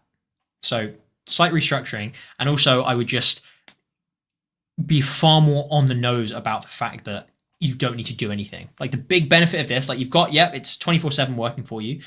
Fueling sales and driving profits, again, cool. Yeah, we can say it gets more sales, but that's implied. We don't need to fucking say, get more sales and more profits. Instead, I would use this wordage up talking about the fact that all you need to do is feed it email addresses and it does all the rest for you. I really like this line. It has all the right words, the right responses, and the best part, it never takes a break. It's making me feel like good. I haven't got to do any of the work. Fantastic. Double down on that. Bring that, bring this like line up sooner and talk about how, and all you need to do is give it a list of emails and it does all the work for you. Introducing the AI Solar Systems chatbot, or like the brand new, or like the whatever chatbot. It has all the right words, has the right responses, and the best part, it never takes a break. You literally don't need to do anything. Sounds too good to be true, right? That's because the AI chatbot, sounds too good to be true, right? But that's exactly what this AI chatbot does. I would then say, you don't have to reveal the price right now. And I'm not saying that you should do that, but I would even say just imagine one sale from this thing covers its costs 5 times over, for example. Or saying for most solar businesses, just one sale from this AI chatbot covers its costs 5 times over. You can't say that about a normal salesperson, for example, because it just gets me into the mind reading this of going, well, yeah, I might as well give it a go. Like, why not? I'm going to give it a go.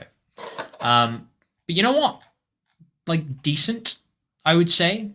Not sure that the person you're targeting will know all these words. So just be careful of that, but nothing wrong with just testing this. And also, if it's a script, I have no idea what the video is going to be showing. But yeah, not too bad. I am... Okay, I have a quick read of email 1. Email, I'm guessing these are subject lines. 3x your solar sales with AI chatbot. 3x your solar sales and 4x your solar business. Well, one of these is quite a different number with list activation method. Hey, if you could 3x your solar profits with an AI chatbot, would you be interested? Our AI chatbot helps solar companies make more profits by turning their inactive leads into paying customers. It's a conversational way to engage with your leads, keeps them interested, and sets up meetings for you. It's already made more than $73,000 for our solar business partners. Would you be interested in working together? Not a terrible email. Pretty much gets to the point. I would cut the fluff even more, and I would reiterate what I said about in the ad critique, which is that you could be highlighting more that, imagine it compared to a regular salesperson, like it's worth a go. And I would follow up with, this is how much it's made. And I would maybe talk about how many solar businesses that is, because 73,000 if you've been working with 500 businesses is not very much. 73,000 if you've only done this for a few businesses before, fantastic. And you can say, look, we're rolling this out. We're only rolling this out to solar businesses in this area. So, do you want to give this a go? For me, these new chatbot things, and I've experienced this myself being in a company which is discussing this and talking with companies that discuss these kind of things. These AI chatbots and this stuff, largely for companies, is about let's give it a go and see how it does. So that's the kind of thing that I would be leaning into here. I don't know why I've got Christmas in my head. Okay, I think this is just someone's website. Self-care writer, less stress running your business. Focus more on those important business moves and less time worrying about quality content. Portfolio. Body of a goddess, pet collar, homemade dog food. Hey, homemade dog food. I did that. Services. Okay. I'm not sure if this one came with context. I don't think it did. I'm not sure what I'm reviewing here. There is not very much copy. Copywriting websites are always a weird one. I really don't think you need a website as a copywriter. It's fine if you have one. I don't think you need one. Because if you think about it, usually most people who are going to be looking at your website are people who you've already spoken to, and the best selling you can do with them is just by talking to them anyway. Most copywriters do not have an inbound kind of website where it's getting them loads of leads. So I'm not really sure what I can critique here. Less stress running your business, focus more on those important business moves and less time worrying about quality content. Yeah, I don't think this is a bad message to have if you're a copywriter, because again, if you're focusing on, especially if you're focusing on people who think they want a copywriter or know they want a copywriter, then yeah, it's fine saying, hey, look, let me worry about your words. You know, I know that words don't interest. I would lean into that more if I was kind of doing this website. I would double down on that message. Like, look, as a business owner, writing words should not be your first thought in the morning. Like when you wake up in the morning, it should not be the thing that you stress about. You should not have to worry about them. It's not your forte. There's a reason that you're running a business and you're not a copywriter yourself. It's fine. I want to deal with that for you. Let me worry about that. Take the stress away of all the writing. Let me get everything done. I work with my clients to make sure all the words they need, I can deliver. Emails, don't worry. Come to me. Throw anything my way for punching up, for proofreading, for brand new content. Like I'm your girl. Like I've got it. That's the message I would be leaning into here. And again, like less stress running your business, like is fine as an idea. I don't think that works as a headline. I think if it's your copywriting website, I would do the headline as something around the fact that you are a copywriter and that you are there to take all the stress away from businesses by writing words. Like I would just, highlight that you are a copywriter and you're there to write stuff for them. Clients to work with, I would add some logos here. Body of a goddess, bath. Oh, or is that one? Okay, right. I would always recommend adding logos instead of just work. I mean, it's cool you've got a portfolio that you can, so many things. It's cool you've got a portfolio that you can actually like click through and you link to where it is. What is Body of a Goddess? This looks like a pop-up white label store. Almost guarantee it. It sure as hell looks like it. So we were talking about e-com earlier. And the, one of the things we spoke about was how do I get an e-commerce product? Very, very common way is white labeling. White labeling simply means you take a product that already exists and you slap your brand label on it. This is exactly what these are. I can't say it for certain, like, okay, it might be their own stuff, like, I don't know, but I am 98% certain that this is just stuff that they are white labeling from another company, and then sticking their own label on, which is usually done by, in a factory by someone else, just because this is exactly the kind of style of bottle that they use for this. And they all come in like very simple card boxes where they just, again, slap on a branded thing. But again, I don't know that.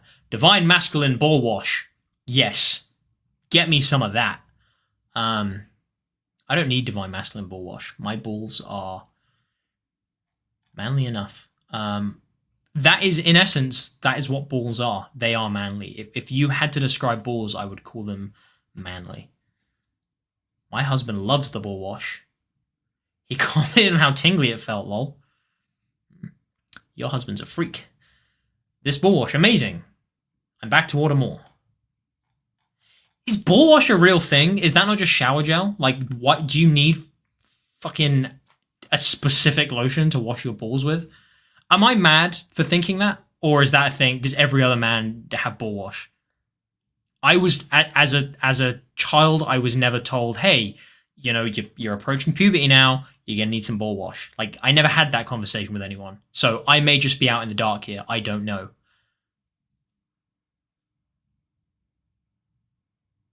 I also don't like that it's in a pressy bottle, because that implies it should be near the sink.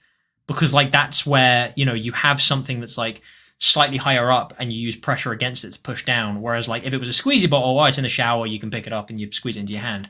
So, like, should you be washing balls in a sink? Are these things that men should be doing? Comment, message, DM me. I don't know. God knows if my balls are stanky as hell, and they shouldn't be. But I thought the shower gel got them when I, washed them. Anyway, also it's called Body of a Goddess, which I've just realized, Aphrodite has some stellar balls. God, Athena's bollocks, love them. Anyway, yoni. Now I know yoni is something to do with the vagina, and like goddess pussy tastes like pineapples. Does a goddess's pussy taste like pineapples? Is this the kind of thing that gets me demonetized? This is the kind of thing that Sean tells me not to talk about when I'm streaming on my own. Goddess pussy. I love that. I love that goddess pussy. Kratos.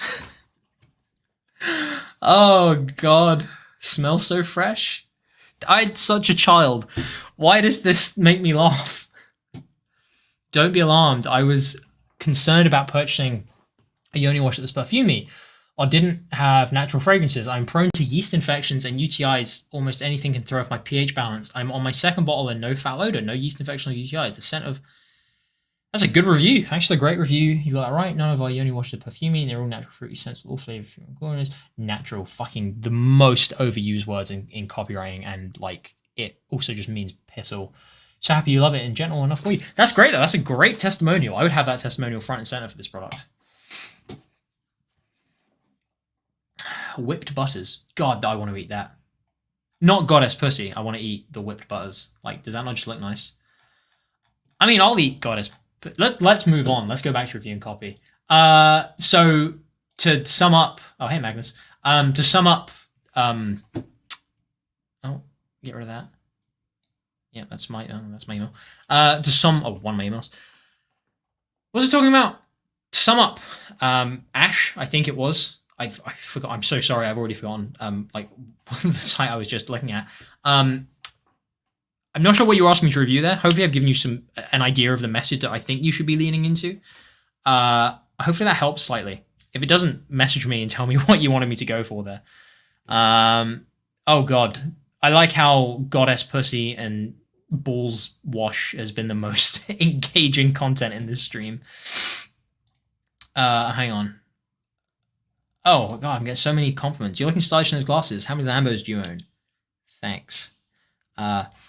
I don't own Lambos, I rent them. Because if you're renting Lambos over a long period, it's actually more expensive, so I do that. I don't own anything. Everything I have is rented because, you know, like, it proves I have more money if I rent it forever. So, like, I don't own anything. But thank you. These are glasses I only picked up the other day, and I got them because I was like, I haven't had sunglasses before, and they're my prescription. And my eyes are pretty, like, okay. I don't need to wear glasses all the time, but I was like, I'll get prescription sunglasses just so I can still see. Will this stream get removed from YouTube? Judging by talking about the goddess pussy, probably. But no, unless YouTube remove it themselves, we won't remove it. It will go, if you go into youtube.com/copy that, and you go to the live tab, all of our live streams are there. Holy shit, Alex, looking fresh. Kevin, you're always looking fresh, but I appreciate you praising me this time. No, okay, right, answering that, cool. It's Ball Wash. It is. Balls. All right, Hough, calm down, dude. Real men have a Ball Wash collection. Do they? Is this something I should be getting? I'm not a real man. Don't need to worry about it. Period. Period is in because we were talking about, like, girl stuff? Or period as in, like, yes, that's that. I don't know. You don't wash your balls and hands at the same time. Only if I'm naked washing my hands and it splashes on my balls, in which case I guess that's true. Laugh, you cry. Well, I've made you cry like 4 times as much as I did make you laugh. Alex is fishing for DMs. Damn straight. If anyone's got goddess pussy or fresh balls, DM me. What is these products? We joke, but you know, like that. I still remember. I still remember when I first got into copywriting and like not quite comprehending the scale at which like products exist and industries exist, and it's still like phenomenal. It's phenomenally interesting to me that like so many niches are out there and tangents and sub niches and industries and whatever product lines, like so many things that I would never even consider buying. And that website just strikes me as it, you know, talking about like yoni, like vaginal wash and, you know, balls spray or whatever, all this kind of stuff that I would like never need or never be interested in necessarily. But because it's like said in a certain way, or it's talking about being a goddess or being empowering or talking about how, you know, people saying it helps with like UTIs and stuff. It's obviously a world that's so far removed from me, but it's obviously people are making millions of dollars off it. It's always really intrigued me. It's still fascinating. And that's why when people ask, what's the best niche or how do I get clients? I always say, like, it's not a case of best niche. It's never a case of best niche. Like, there is no best niche. Look at how many niches there are. You just pick one, you learn how to pitch well, and then, dude, like, you're set. It's hilarious. Laughy. Alex is so close to getting demonetized. However, I think we crossed that line a long, long time ago. Alex, did you drink something today? No, I've stopped drinking, actually. That's another, there you go. That's another thing for the new year. Again, I'm not one for resolutions. It just seems that this year I have done a couple things that have coincided with New Year. I have not had a drink since I think like 18th of December. I kind of made a vow to myself to not drink over Christmas, which I didn't. And not to drink over New Year's, which I didn't. And then I said, okay, I'm going to just not drink and see how far I can get. And so far we're 24 days into the year and I still haven't had anything. I did have a sip of Japanese beer because I wanted to know what it tasted like when one of my friends got it at the pub, but which is also a depressing thing. Like not drinking is good, I guess, but going to the pub, as I often do, and having a Coke is the most depressing thing in the world. He's all over the place from that goddess. Yep, goddess pussy got me spinning. Alex should name change to Chad. Well, thank you, Breezy, but I'm not sure I've quite achieved that status yet. I'm not a tater tot, nor am I don't know any of the new people. Is Andrew Tate still big? I don't know. And Fan asks, hi, how can I submit copy for next week?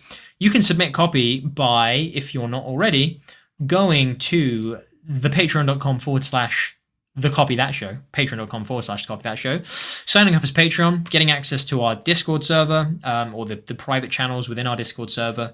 And when we put out a call for copy to be reviewed, you can submit your copy and we will try and get around to reviewing it, which tend to be every Wednesday or every other Wednesday, or usually on Wednesdays. Okay, that's enough goddess pussy for one day. Let's move on to this. Product description. The one reader is a woman looking to buy a new face wash. Are we already getting back to like yoni vaginal stuff? Is that where we're going? Like, this is the next product? Woman looking to buy a new face wash after performing thorough research online and have been disappointed by the brands. To show where exactly what she wants, to buy a face cleanser. Awesome to order a bottle. Okay. It would help to know why have they been disappointed by the brands. Like, what is it about the brands that are disappointing to them? Okay, let me just finish these two questions because it kind of wraps up that conversation. Goddess pussy got me spinning needs to be a basic quote of yours. I can see it being a hit on LinkedIn. Hey, we've already got, I think we had, I don't know if I can swear still. I've probably already said F, but I won't swear just in case it helps us not get demonetized. We already had F your hobbies, which is a quote of Sean's, which is on a mug. Maybe we can get goddess pussy got me spinning on a t-shirt, and I will wear that in public. G-Man says, should I go over free YouTube videos first before joining the Patreon? Absolutely. Just to reiterate to everyone, join the Patreon if you can afford it and if you want to. That's it. Like, the Patreon, obviously we believe that it's very, very good value for money, and it's just, I think it's $20 a month, and there's just pretty much all the content we've ever done is in there. Tons of masterclasses, tons of the adventures, the books and stuff that we've written, all that kind of stuff is all in there. But only join it if you just feel like you want as much information as you can possibly get. Like, if you want everything that we have, go there, fine, sign up to it. If you just want to learn how to like get clients and kind of have a consistent job, you don't need to join the Patreon. Like, just go through all our free stuff and follow the advice we give on these live streams and, you know, the Q&As we've done, the 101 series. You don't need to join the Patreon. Obviously, if you want to support the channel as well, join. But the biggest caveat is please only join if you can afford to. If you're if you're a newbie to copywriting, you're brand new to this and you haven't got any money generally, or you're a kid and you haven't got any money to spend, please don't spend like your parents' money on the Patreon. Please don't spend your money you don't yet have on the Patreon. Like, it's not needed. You don't need to buy a course. Just start watching free stuff. Okay. Want a face cleanser that won't break you out? what is this? Is this an email? Product description, right, sorry. I want to, so as a product description, I'm assuming that there's image there and it's a traditional product page. Want a face cleanser that won't break you out, then you've come to the right place. Want a pet peeve of mine in copy? When people use cliches when they don't need to. For example, like, want this, then you're in the right place. Like, you don't need to do that. There's certain value in saying, like, if you want this, then this is for you. Or if you don't want this, then this is for you. However, just saying, like, hey, you want this thing? You've come to the right place. Like, that's a cliche in writing. Like, oh, well, then you're in the right place. Why not just say, this face cleanser won't break you out? That line, if it was this face cleanser won't break you out, is saying just as much as these two lines put together. Like, why not just, that's one of my pet peeves in copy, when you've got more lines than you need to. Put it in one line. I think that as an idea isn't like terrible. If that is the clear problem that people have. If I'm a woman and I want a face cleanser and I want one, my big problem is I keep using them and I keep breaking out into spots after I use them. Great. That's the key thing. If that is the biggest problem you've identified, that's a fine piece of copy to put there. Most face cleansers are formulated with ingredients that dry your skin and smell really weird, but this face cleanser is the complete opposite. Again, think about how we can cut this down and say the same thing. So we've already said it for that line. We can put that into one line. Like, this face cleanser won't break you out. That's because, unlike most face cleansers, this doesn't contain any ingredient. That means it doesn't dry your skin, and that's what's responsible for drying your skin out and smelling bad, for example, right? Or it doesn't include these two ingredients. If we wrote it like that, we're saying the same thing and a bit more in pretty much the same like length of number of words, if not slightly less. We're cutting out bits that aren't needed. So for example, like most face cleansers do this and do this and do this, but this is the complete opposite. We're just jumping straight to what this face cleanser does and why it's great. And we're being specific in saying it doesn't contain this or that. So we're bringing specificity to the table, which makes our argument immediately more believable because people go like, oh, that's why all these other things are crap. This right here is just a claim. You're just saying, hey, this one doesn't smell weird and it's really good. Back that up with proof. Your claim can be this face cleanser, like unlike most face cleansers, which is kind of the start of your claim, like you're saying, oh, well, this is better than all other face cleansers. And you're saying, won't dry your skin out and it doesn't smell bad, or I would recommend just saying one because it's, doesn't dry your skin out. The smell weird thing, like, isn't really like relevant to this first big point here, if that's what you're trying to focus on. So I would just say like, this face cleanser, unlike most face cleansers, won't dry your skin out because it doesn't contain this ingredient. There you go. I've contrasted myself to other face cleansers. I've hit on the main benefit, and I've given a specific reason why this is the case. So I'm providing proof for my claim, all within 2 lines. Brilliant. Over 1,000 women regard it as their holy grail because it's 100% made with natural ingredients. Okay. My first thought on this in saying 1,000 would be, why so few? So I think you could say like, you could kind of turn it into an advantage and say like 1,000, already 1,000 women have discovered this closely guarded secret, and it's become their go-to face cleanser, or like since launching recently, or I would make it a reason why there's only 1,000 people, because my argument would be like, well, why is there only 1,000 women using this? Give that a reason. Is it a closely guarded secret? Is it because you're new? Is it because it's only just come out? Is it because you don't want so many people to know about it? Is it because you work with a local company or you only deliver to certain places? What is it? If you're going to talk about that. But you could just say thousands, because over 1,000 technically is thousands of women. Now see this as their holy grail because it's 100% made with natural ingredients. Again, like, if we're saying that this is the main point, something doesn't break you out, does it being made with natural ingredients, is that a new benefit we're introducing? Do we not want to reiterate this point first of all and say, plus it's not made with it's only made with natural ingredients, or it's because it's made with natural ingredients that this works? Here we go. We make our products by hand right here on our farm in Vermont. Brilliant. Like, this is a reason that only 1,000 women have done it. Like, this closely guarded, these closely guarded secrets are produced by hand right here in our farmhouse in Vermont. So only 1,000, so like our stock, so stock is limited. Even so, 1,000 plus women already use it as their go-to holy grail. Like, and we'll never mass produce. Turn that into an advantage. Turn it into something. We care about your skin and won't allow any harmful ingredients to get to it. All right, fine. So that's my take on that. I always like to talk about the copper oxide product description, which is how I used to write them, which is call out, USP, and then the main objection, which actually is kind of what you're leaning into here. Call out. Want a face cleanser that won't break you out? Yeah, perfect. Like, that's a call out. Like, you're talking about the main thing that I want. Great. You're calling me out. If you're a specific type of person, for example, yeah, you can move into that, but you're calling out the specific thing that's wrong with them. Great. USP. That is that's basically your USP there, is that most ingredients, like most things are made with this ingredient. This one isn't. Fantastic. Can you provide proof for that USP as well, or back up the USP? Well, yeah, you can then say, well, only 1,000 people like use it. The O, so CuO is the copper oxide formula, if you like, is objection, which may also be, is it that it's made with natural ingredients? Is it that, well, my main objection to these is like that they're mass produced, for example? Great, you're dealing with that here.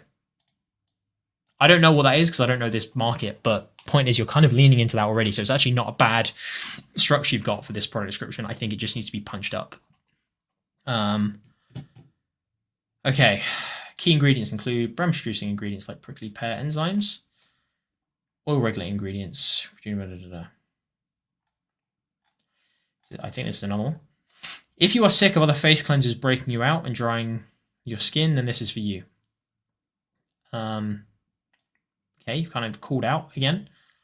But again, think of how can we say this in fewer words? Like, for example, other face cleansers keep breaking you out and or keep drying out your skin and causing spots, question mark. No more, right? Boom. We cut down the words, we're saying the same thing.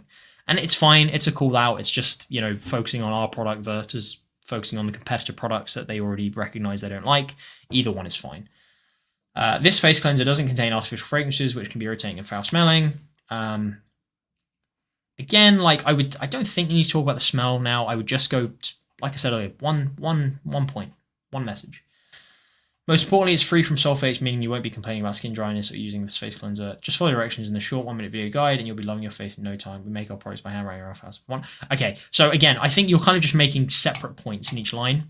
Try and link all these in one. Like I said with this up here, speak about how, because you only make it in your house in Vermont, it's not mass produced, and that mass production is usually like what causes the problems with face cleansers. It means we don't use any like substitute ingredients. We only use natural stuff because we can afford to. It also means that already 1,000 women have found now use this as their holy grail.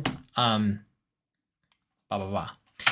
Link the points you're trying to make, and I think starting with this idea of other things break you out because of X is very, very important to this, because then you're setting yourself against something and showing that you're being specific and, well, we don't have this, so therefore we must be better. Okay, hope that helps. They were disappointed because they're... Oh, sorry, I didn't actually realize you were talking in the chat. Disappointed because their previous face washes / didn't work, caused acne, breakouts, and dried their skin. Okay, cool. You heard me right, equals... another overused cliche. There's another product description in the document, which I've just looked at. Cool. Yeah, so hopefully that's helped you out. Thank you very much. Ekagure. Sorry if I've messed that up. Ekagure. I'm going to gamble with. Mark. Yo, Alex. Love the new look. I love you. I've always loved you, Mark. All right, cool. We've got another masterclass.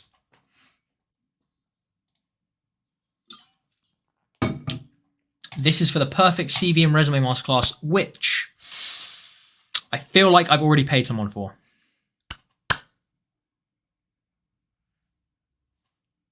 I can't remember, but I will read this anyway, and then I will try and pay you if I can. I've also, oh God, I've only really got 5 minutes. I've gone so much later than I thought I was going to. This always happens.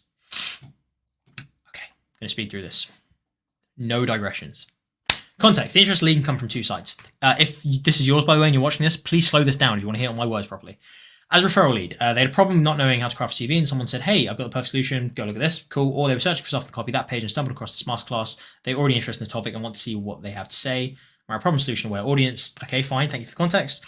Rioa, reader, a copywriting marketer who wants to apply for a job and get an agency or in-house position, wants to know the best way to create a good CV to get the job. Fantastic. So that's good. So we know exactly who we're targeting, which is someone who knows they're going to write a CV. Great. Idea. Every CV is non-inspiring. That's good news for us. You just need to know how to write it correctly. Fantastic. That's what I would go with as an idea as well.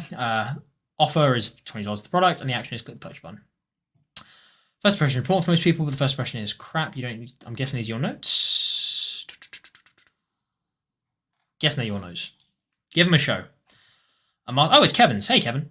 Give them a show. Masterclass on crafting the perfect CV resume. 1909. Oh, you've made notes on the side as well. The reason why 97.34% of people never hear back from the job they applied for is simple. They don't know how to effectively market themselves in their resumes and CVs. Okay. So, here's what I'm going to say. Statistics. I've heard some people say you should never, ever start copy with statistics. I say to those people, shut the fuck up, because there is no right or wrong for what you should start copy with. But if you are going to start with something like this, like a broad fact, you need to immediately link it to the person, the reader. Just go back to basics. Remember that you should be you focused. How I would slightly change this, I would say, are you one of the 97.34% of people who never hear back from jobs they apply for? I know that doesn't quite make sense in statistics because I guess it's not 97% of people don't hear back from any jobs. It's 97% of jobs will only, you know the fuck I'm trying to say. 97% of applications never make it. So maybe slightly change that to are your applications one of the 97.34% that never get a response from employers, for example? That might be how I started. Just bring it back to them. It's fine to start with the percentages and we'll see where this goes. They don't know how to effectively market themselves in their resumes and CVs. All of them start with a line that instantly turns off almost any employer. I'm creative, passionate, ambitious person. I'm going to stop here again, just because I have another idea of an alternative way to go with this. I'm not saying what you've done is bad. I'm just saying there's another way you could go.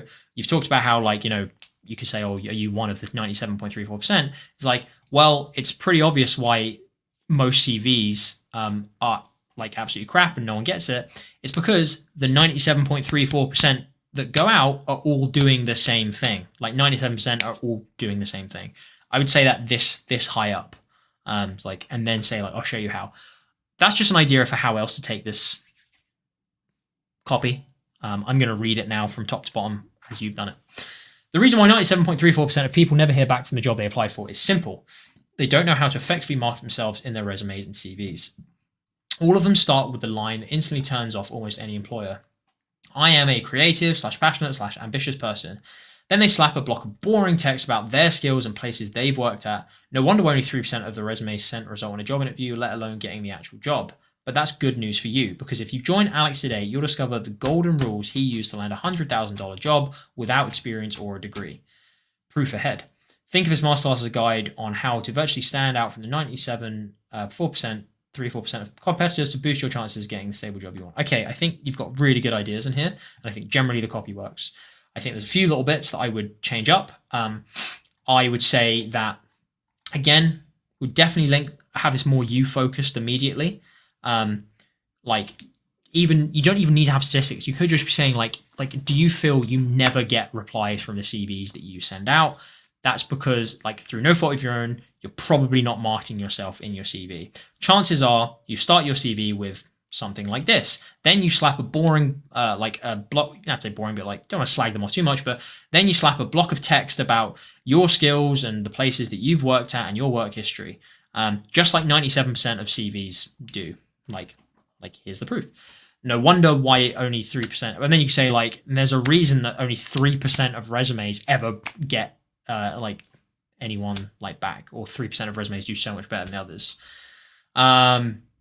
But that's good news for you, because it means that you can join that 3%, or like you can move out of that 97% very easily.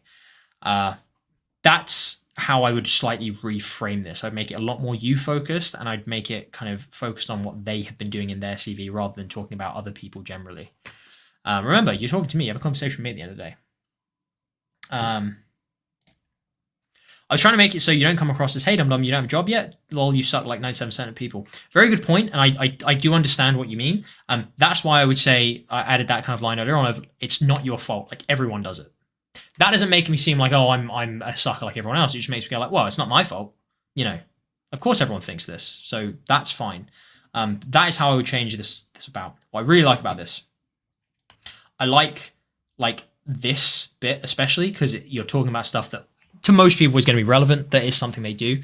You could even turn this into, and this is another fun way to do it, and you might do this further down, like maybe just doing like, if your CV contains any of the following, you need to watch this masterclass, and then bullets like the line, I am a creative, passionate, ambitious person, a big block of boring text about like your hobbies, or for example, a list of all the jobs you've worked at and the qualifications you have. Like, if your CV contains any of those, then you are doing it wrong.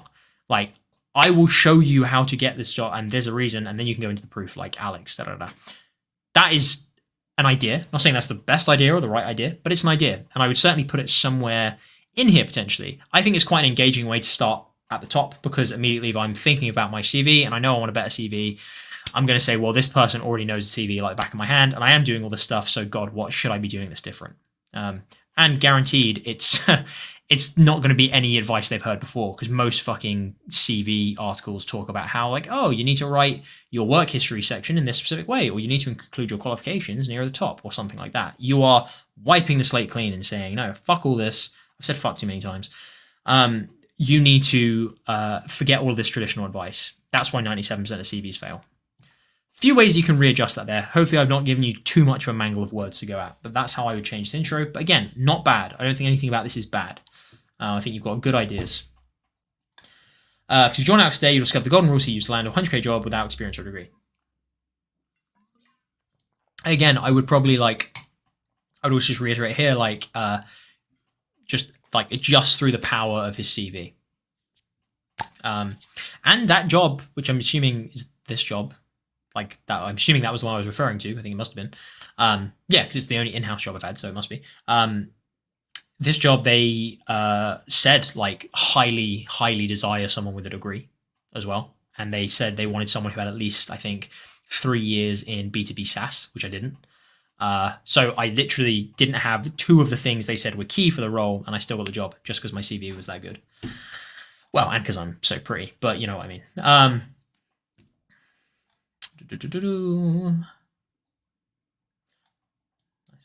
The golden rules Alex followed to land a 100k per year in-house job. Who's the person you're talking to? Is it about the CV? Yeah, okay, that's fine. I would say maybe don't lean too much into the kind of in-house job thing. It's fine to do that. I'd just suffix it with the fact that this is through a CV or because of his CV. That's what I would focus on, just because this is a CV masterclass at the end of the day. Despite not having a degree in marketing and 0 experience working in-house, Alex managed to pull off these results. This is confusing because this makes me think these are the results, but these aren't results. These are just screenshots I got of jobs I applied to. But then I guess those bits are results. I would maybe just describe the image below. Keep the image there, that's fine, but I would just to save any confusion, despite not having a degree in marketing and 0 experience working in-house, Alex managed to successfully apply to jobs paying £400 a day and getting replies immediately. I don't remember what these replies were. Oh, Jagex. I shouldn't have said that. Ignore that. Although it says it there, so I probably should have cut that more. I didn't take that one. Thank you so much for your application. Got a prayer. Who is that one? Oh, I didn't didn't wipe the names off of any of those screenshots. I really should do that. Oh well, it doesn't matter. It took Alex dozens, if not hundreds of pictures to crack the code, and now he is going to teach you how to apply it to punch up your CV and hopefully land the job you want. Yep, cool. Now, the reason why these rules work is because no one knows about them. Nice. After all, not everyone can learn how to write an exceptional CV from professional copywriting Alex, right? Cool. I like this. Giving me justification for why this is something that is different. Again, the only thing I would say is up here, I would like you more to kind of show the contrast between how you, how this differs from what everyone else already does with CV. So, like, the fact that you need to be doing something different from the standard advice, I would just really work that into the intro. The fact that traditional CV advice is killing your chance of getting a job. Do not listen to what everyone else does. Because if you say that up here, then you're kind of reinforcing it down here and saying, like, well, the reason you should be doing that is, and the reason that, this isn't mainstream advice is because no one knows this. And the reason no one knows this is because people don't get the chance to learn from people who are successful, with this method. Professional copyright teach you how to write a killer CV course. 12 current courses that make you so. It's quite funny. I would honestly, I do quite like this. I would just say it probably slightly distracts from the message. I know you probably don't want to hear that because I know you're probably quite proud of doing this, because I do quite like it, but it's just that we've got to kill our babies. We've got to look at what we like and what we're proud of versus what is actually going to work. And I think this is just a bit distracting in the middle of the copy. If you spend hours on end searching on Google how to write a good CV, you'll only find the simple advice everyone follows. Again, great, you're coming back into this. Write a professional summary, detail your education, provide your work experience, list your relevant skills, etc. And this is fine if you want to have a full template CV with a 1 out of 10 success rate, great. But for all the other people who want to increase their chances of getting a stable job, behold, I would, instead of just a slight kind of verbal thing, I suppose, this is line edits, but instead of saying, but for all the other people who want to do this, I would say, but because I know you don't want to be like everyone else, and because you do want a chance of a stable job, behold, right? Again, just bring it back to me. Talk to you. Have a conversation with someone else, with me. Sorry, don't talk about they or everyone else. Be a bit more direct with who you're talking to. The golden rules. Can't even remember what the golden rules were. I don't remember the exact wording that I gave there now. Makes me want to see what it is. And enough said. Enough said if you're expecting this masterclass to be a guide. Enough said if you are, is that meant to be a full stop? Maybe just delete that. I don't understand what that is there for. If you're expecting this masterclass to be a guide on how to build a good conventional CV resume, please don't buy this. Okay, cool. But then you say, but for everyone else, I would give a slight round off to this sentence. I would maybe do another line and just say, but if you want a CV that can genuinely land you jobs in a completely unexpected way, or is practically guaranteed to land you a job if you employ what Alex is teaching you, then this is what you get. Just because right now this kind of makes me sound like, well, is that bad? Like, how to build a good conventional CV resume? Because you've said good. Like, well, wait, hang on. Should I be building a conventional one? Is this a risk? Am I taking a risk by using this method? Make it clear that this isn't a risk. I would take out the word good there, just for one. I would say, if you're expecting this masterclass to be a guide, or to be like every other guide on how to build a conventional CV, then you'll be sorely disappointed. But if you want a guide on how to build a CV that genuinely lands you jobs, or can genuinely land you jobs, then here is what you're going to get, right? Something to that effect. Do you need experience to land a job? The answer is no, but only if you do this correctly. Good bullet. Why your CV is praised by your family but completely ignored by your employer. Great bullet. I like that a lot. This is what you'll be competing against. 99% of people's CVs will look like this, based on 8 CVs reviewed by Alex in a single month. Nice. The only thing I would add, it was based on 80 real CVs Alex reviewed when employing, like Alex reviewed when employing for a role, for example, or when hiring a copywriter. That is what I put, actually. There you go. That's what I put. Based on 80 real CVs Alex reviewed himself when hiring for a copywriter. Like, that is what I would put, because it's more relevant, and it's just kind of like making sure that people understand that this isn't fake. These are genuine statistics. Warning: once you discover the golden rules, you think to yourself, "Damn it, that's so obvious, it hurts, and it makes total sense." Especially if you're a copywriter. Humans are what? Take advantage of this primal instinct to stand out from the rest. I am ADCP. Starting CV with these 6 words will make your employer shake their head and toss CV instantly. The only problem with that is you've kind of said what that is up there, so it makes me just think like, well, I know what that is already. So maybe rethink that bullet. Alex Bakes, these are good bullets. Really, really good bullets. Very happy with these. I would pay you for these bullets, like, alone, first of all. So these are good. And after this, Kevin, DM me on Discord and make me check if I've already paid someone for these pages, because I forget what I commit to on these streams. But there's some really, really good bullets in here that I'd love to pay you for anyway. And put on the page. Because these are good. I don't need to review all these. They're good. Good bullets. With the golden rules under your belt, you'll no longer have to dwell on the whelp. This is all I've got. Here goes nothing. Feeling right before sending your CV.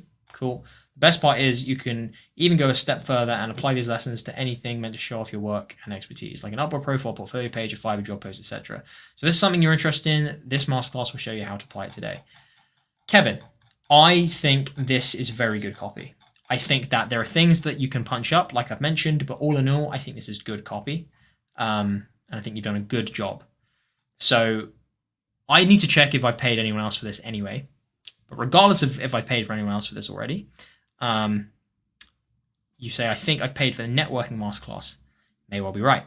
I will double check though, just in case. But regardless, watch this segment back that I've just recorded. Go and make the edits that I've suggested, including changing the intro up. I don't think you have to go in a new direction with it. I think just make it more you-focused and make sure, I would say, make the 97% thing. You don't need to get too bogged down into the statistics necessarily, okay? Just more about the fact that, most people do their CVs with these fucking things. That's why they all fail, because everyone's doing the same thing. So no one stands out. Standing out is the most important thing. Go back, watch what I've said, pick and choose what you want to follow from my advice. I know I gave you a couple of options for how I would go about and do it. But as long as you're kind of sanity checking this against yourself, then I'm fine with whatever you want to do. Go back, make those changes, shoot it over to me. And if you do all that, and if I haven't already paid anyone else for this, then I'll pay you for this copy.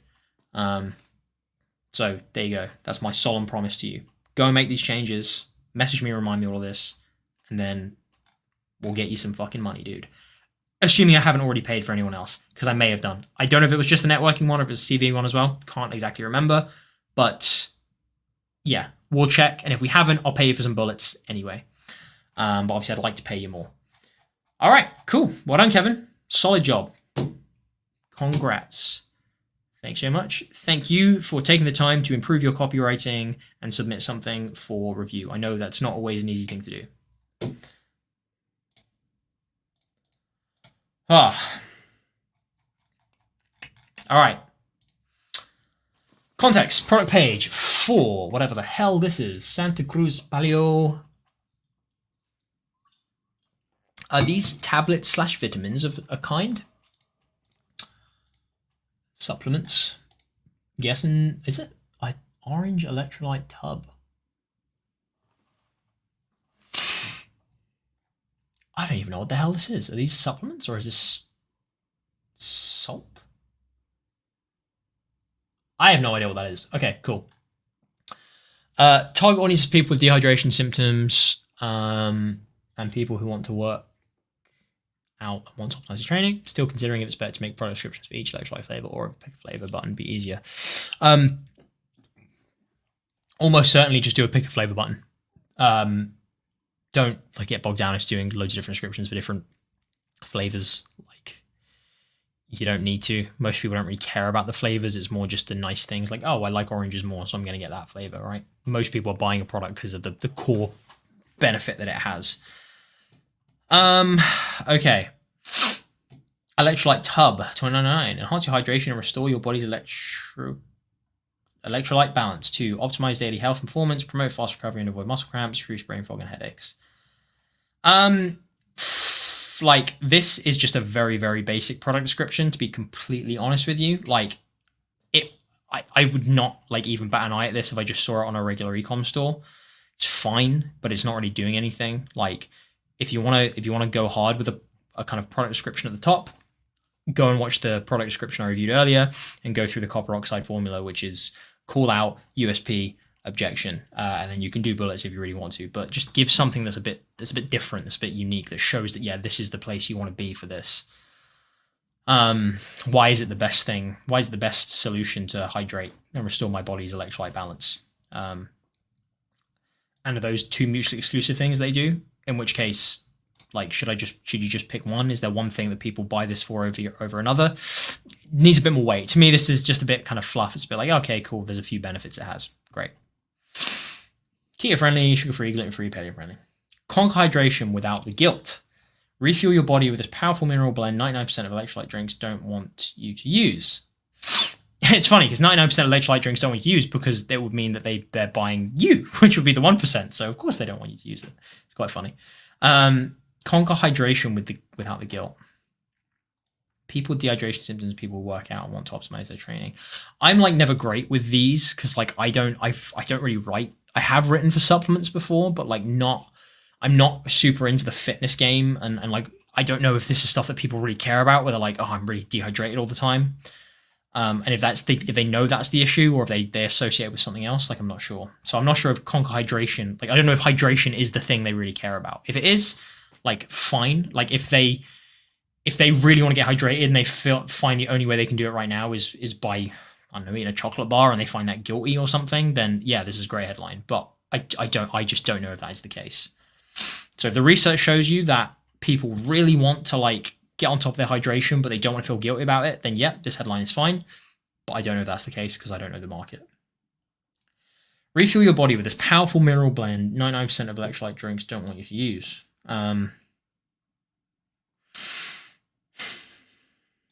To me, this reads as a kind of red flag, because either you're just saying it because we're competitors, in which case, okay, fine, or you're saying it because like there's a reason that most drinks don't use it. What is that reason? Is it a bad reason? Is it because it's a, you know, experimental blend that no one lives from?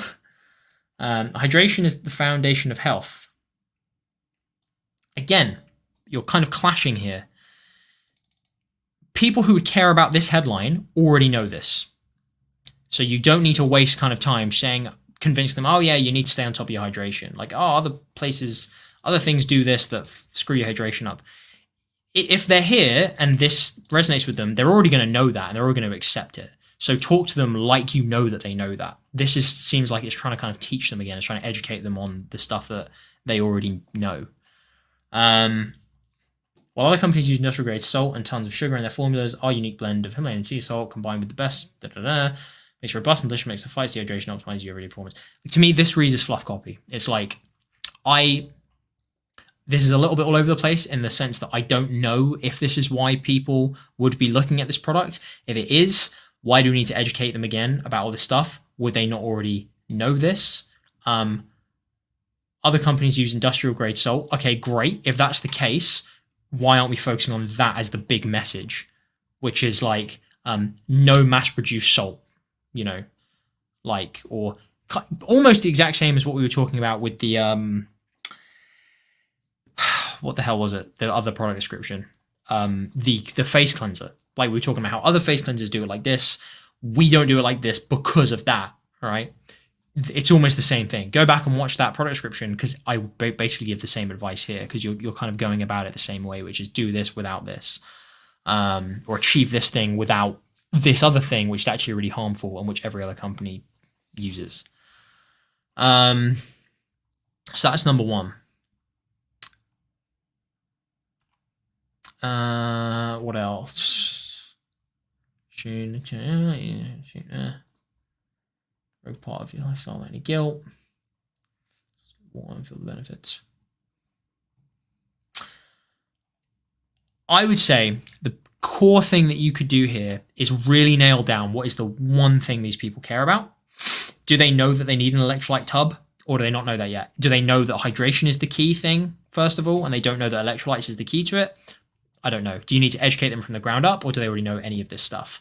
Start from there, figure out what the one big thing is. Is it the fact that, like you've set up here, they have dehydration symptoms, and like, are they using other products that they know dehydrate them? Do they just feel dehydrated generally? Kind of get to grips with exactly what it is the person is thinking about at the core, and make your main argument and your main selling point around that one thing. So like, we don't mass produce like any of our salt, which is why it hydrates you properly. You know, like screw all that other stuff. Like it does the exact same thing, but it dries you out, right? And it's mass produced, and you don't want that.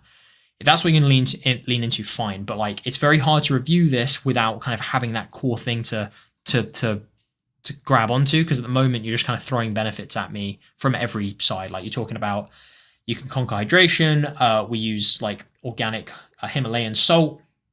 It tastes good. It optimizes your performance. It's sugar-free. We don't use any bad ingredients. It has this leaf extract, so you can enjoy it without any guilt. It's going to eliminate dizziness. Like, you're just chucking a ton of benefits at me. It's like, okay, great. For some products, like some people just want loads and loads of stacked benefits. Just say, yeah, it's good for this, good for this, good for this, good for this, good for this. Maybe this is a product like that. In my experience, I've always found that finding that one core element and then just having all these as bullets underneath is like, yeah, eliminates dizziness, helps with this, helps with this, helps with this, is far better, right? So like, have that one core message and be talking about all of that. You can just have bullets at the end or down the side which say, yeah, and it helps this, and it helps this, and it helps this, just so people can see that core thing they know they care about. And then if there's one of those things they'll really give a shit about, you can just have them listed so they go, oh yeah, and it's going to help with my dizziness. Yeah, I have that problem, and I thought it was to do with this. You need to get to call with what that one message is, first of all. You're talking about way too much right now. How to use, we always like how to use in there.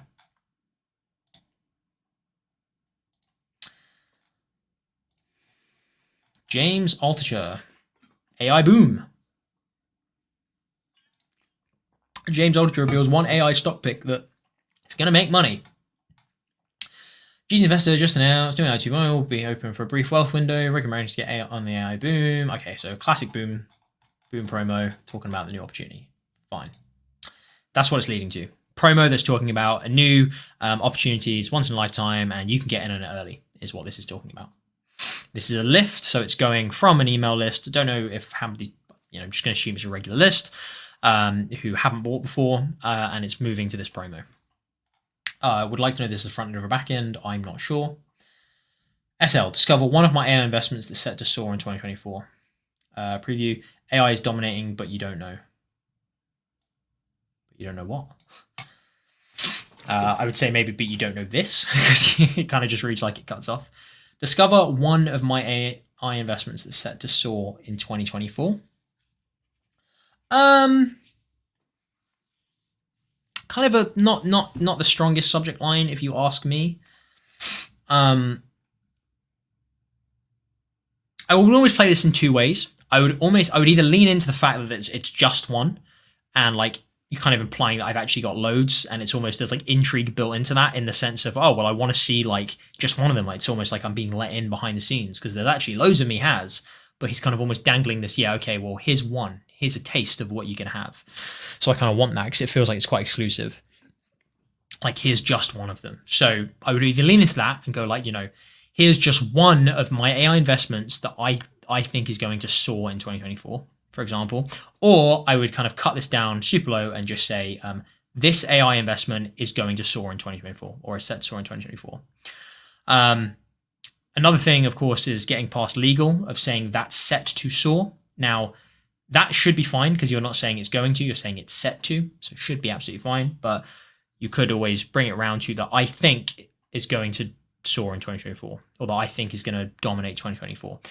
But you could come up with a completely different subject line vernacular for that. So I would either go shorter and condense the message into like one simple thing, just saying like this AI investment is my big bet for 2024, for example. Like, just saying, oh, this is the one core thing and that's all I need. Or string it out into, hey, this is here is just one of my AI investments that I think is going to do well in 2024, where you're kind of almost leaning into the fact that this is not a big deal for him, that he's got a load, and that actually he's kind of just letting you in and letting you see behind the curtains of what kinds of thing he's going to look at this year. I would go one of those two ways. Body. AI is dominating headlines, but here's what you likely don't know. Interesting. The world's best investors are focusing on AI technology that could eclipse everything else. AI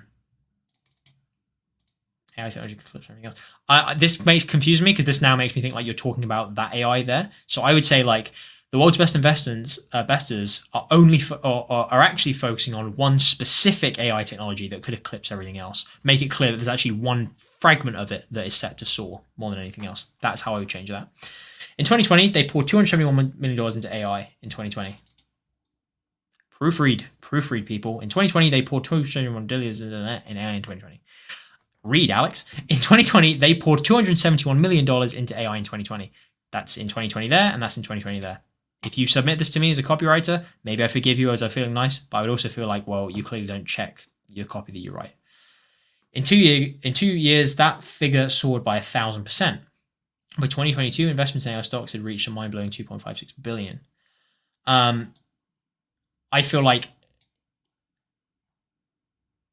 does this need to be said?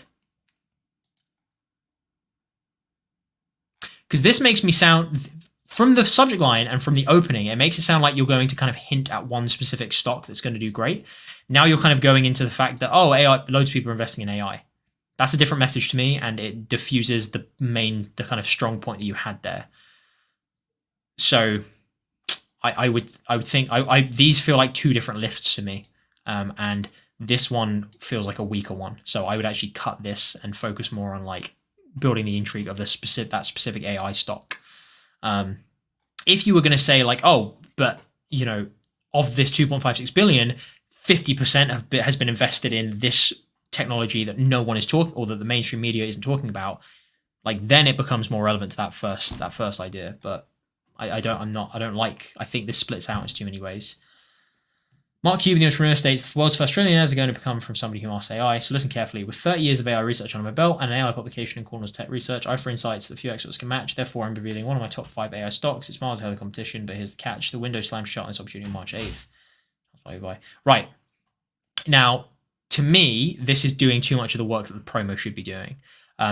You're kind of then saying like, hey, this is gonna slam shut, and it's miles ahead of the competition. I'm going to reveal one stock. Like, you don't need to say all of this to get them to click on the link. You can just say like, I'm going to talk about the one technology that the mainstream media has completely passed by, but I think is going to make the world's first trillionaire, for example.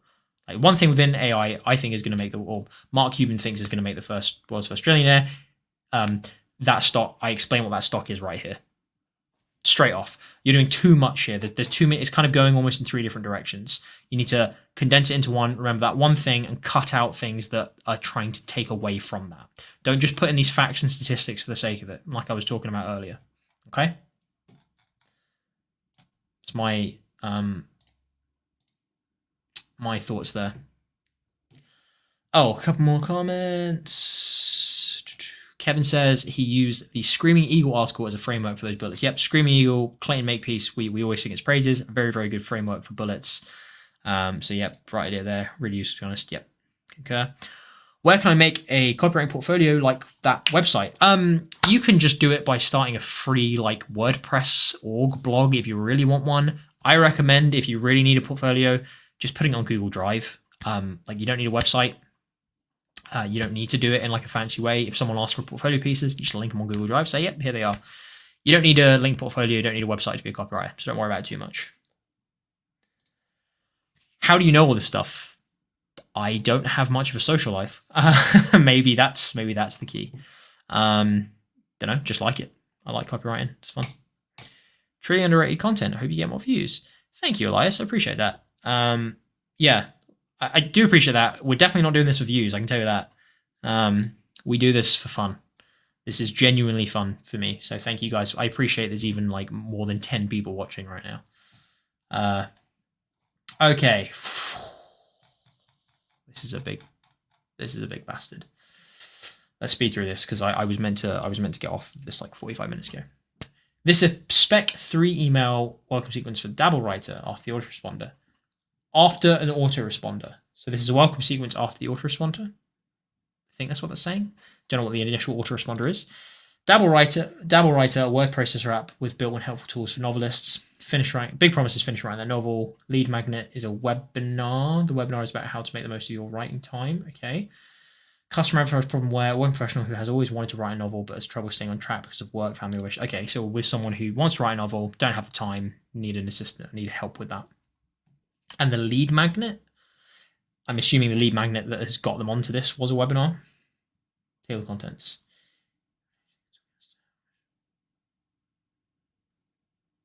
Okay, right, here we go. Build rapport, remind them of the webinar the next day. Attend the webinar the next day. Angle, empathize, explain that we know writing's hard, but they're not alone. Send the day before the webinar. Your writing life as you know it is about to transform. Tomorrow's a big day name. Your mind will be blown tomorrow. Game changing tomorrow. So tomorrow's yours. Okay, first thing I would do to improve your subject lines. Talk about the fucking thing that you're doing. Like just mention the topic. You know, for example, I don't know, your career as a novelist starts tomorrow, or your the first day of your revamped novel life is tomorrow. Like, you know, just like put in the fact, just remind them, you know, get them excited about this benefit they want. Don't just say, oh, game changing tell all tomorrow. You know, the from name is already going to have, they're already going to know who you are. So you don't need to be like too intriguing. You can just fucking go for the jugular on it. Say, you know, the novel writing secrets will be spilled tomorrow. Hope you're looking forward to it. It's just something like that. Stick that in the subject line. No problem with that. All right. Hey, name. Time. It's something writers have famously written about. T.S. Eliot, Shakespeare, and Emily Dickinson, to name a few. It's something we just don't have enough of. But if you want to write a novel, Alex, we can help you manage your time. So they've already signed up for the lead magnet, and which is the webinar. This is after the autoresponder, so I'm guessing they've already got a thank you email about the webinar. So I'm going to assume like this isn't too much about the webinar directly. This is just more to, as you said, build rapport in the first instance. In which case, I think this is written quite nicely. Just first of all, first impressions are obviously written by someone who knows how to write well. And because there's not like necessarily a sales CTA on this, you know, you don't need to be so cutthroat with, oh my God, we need to cut this out. We need to only be relevant in this way and stuff. You're building rapport. You're showing that you're interested in the stuff. They're interested in talking about famous writers. It seems fine to me. It's something we just don't have enough of. If you want to write a novel, Alex, we can help you manage your time. We're not promising you more hours in the day. If we do that, we'd be rich. But we can absolutely help you make the most of the precious time you have.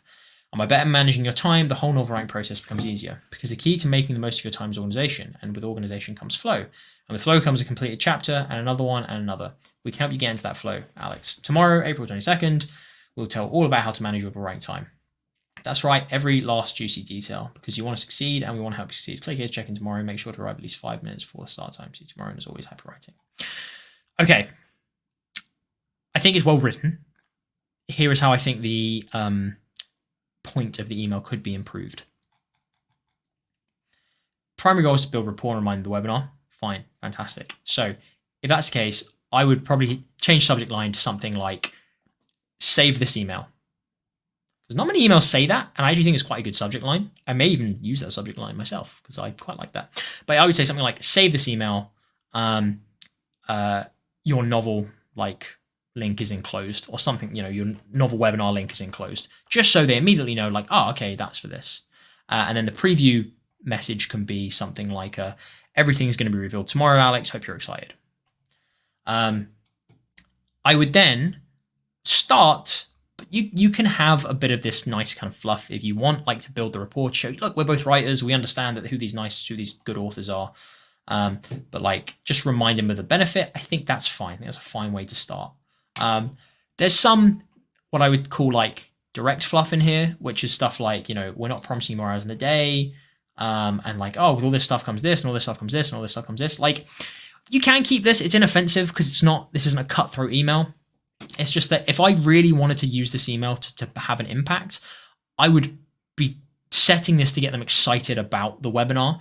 So I would say, just so you have a heads up for tomorrow, here's what we're going to be covering. And I would do a list of bullets, and I would do them as like fascinations, say the one thing, da da da da da da da. If you want to make sure that they get on board, I would be using this, as good copywriters do, to intrigue them, to fascinate them, to make sure they're excited about that next step. This right now, like, it's fine. It builds a bit of rapport, makes them show, yeah, we kind of like each other. We know you're a writer, but it's a bit fluffy. It's not really doing anything. Yeah, you could say it's reminding them of the main benefit, but you can do that in one line.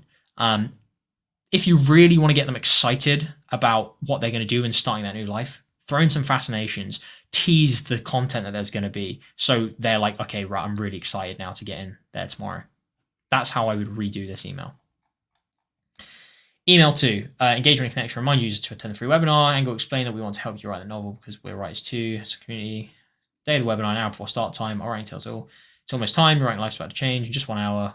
Feel the road to success. Big days here. Yeah, I think that's fine. Subs like that, fine. If you're an hour before, I would even just put 1 hour reminder at the beginning, just so it's very obvious to them. Because, you know, emails don't always have to be so, I know this isn't, but they don't always have to be so duplicitous. They can actually be like a helpful reminder for someone, like, oh God, yeah, actually, because people do forget. So just putting 1 hour reminder, people might see that and go like, oh God, yeah, that's in an hour. Okay, thanks. So you don't need to be too coy about it. I would say 1 hour reminder, your writing life's about to change. Fine. Main point here is it's 1 hour reminder because you need to make sure you've got a bum in a seat. Hello, Alex. Get ready to save time. In just 1 hour, our webinar begins. And by webinar, we mean secret spewing, tea spilling, tell all about how you can better manage your time as a writer.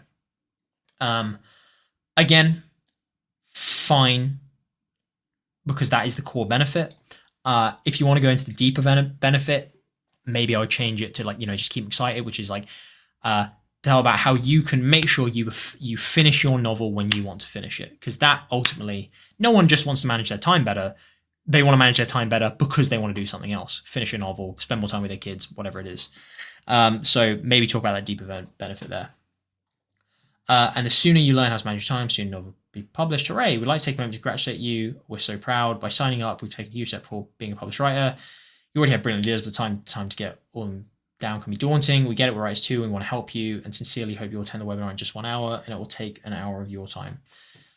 Fine, again, like I said, this is fine as it is. The main point of this is to get them there. I would perhaps, P.S. if you're unable to make it to the webinar, you can view a recording tomorrow on our Facebook page for 1 week because we want you to succeed no matter what. I would not be telling them this yet. You want to get as many people there live as you possibly can. I would not tell them there's going to be a recording yet. Because one, they might be emailing you anyway, saying, oh, is it going to be recording, which is good because that's more engagement for your email address. So you're unlikely to go into the spam filter, spam folder. But I wouldn't be reminding them this early on there's going to be a recording.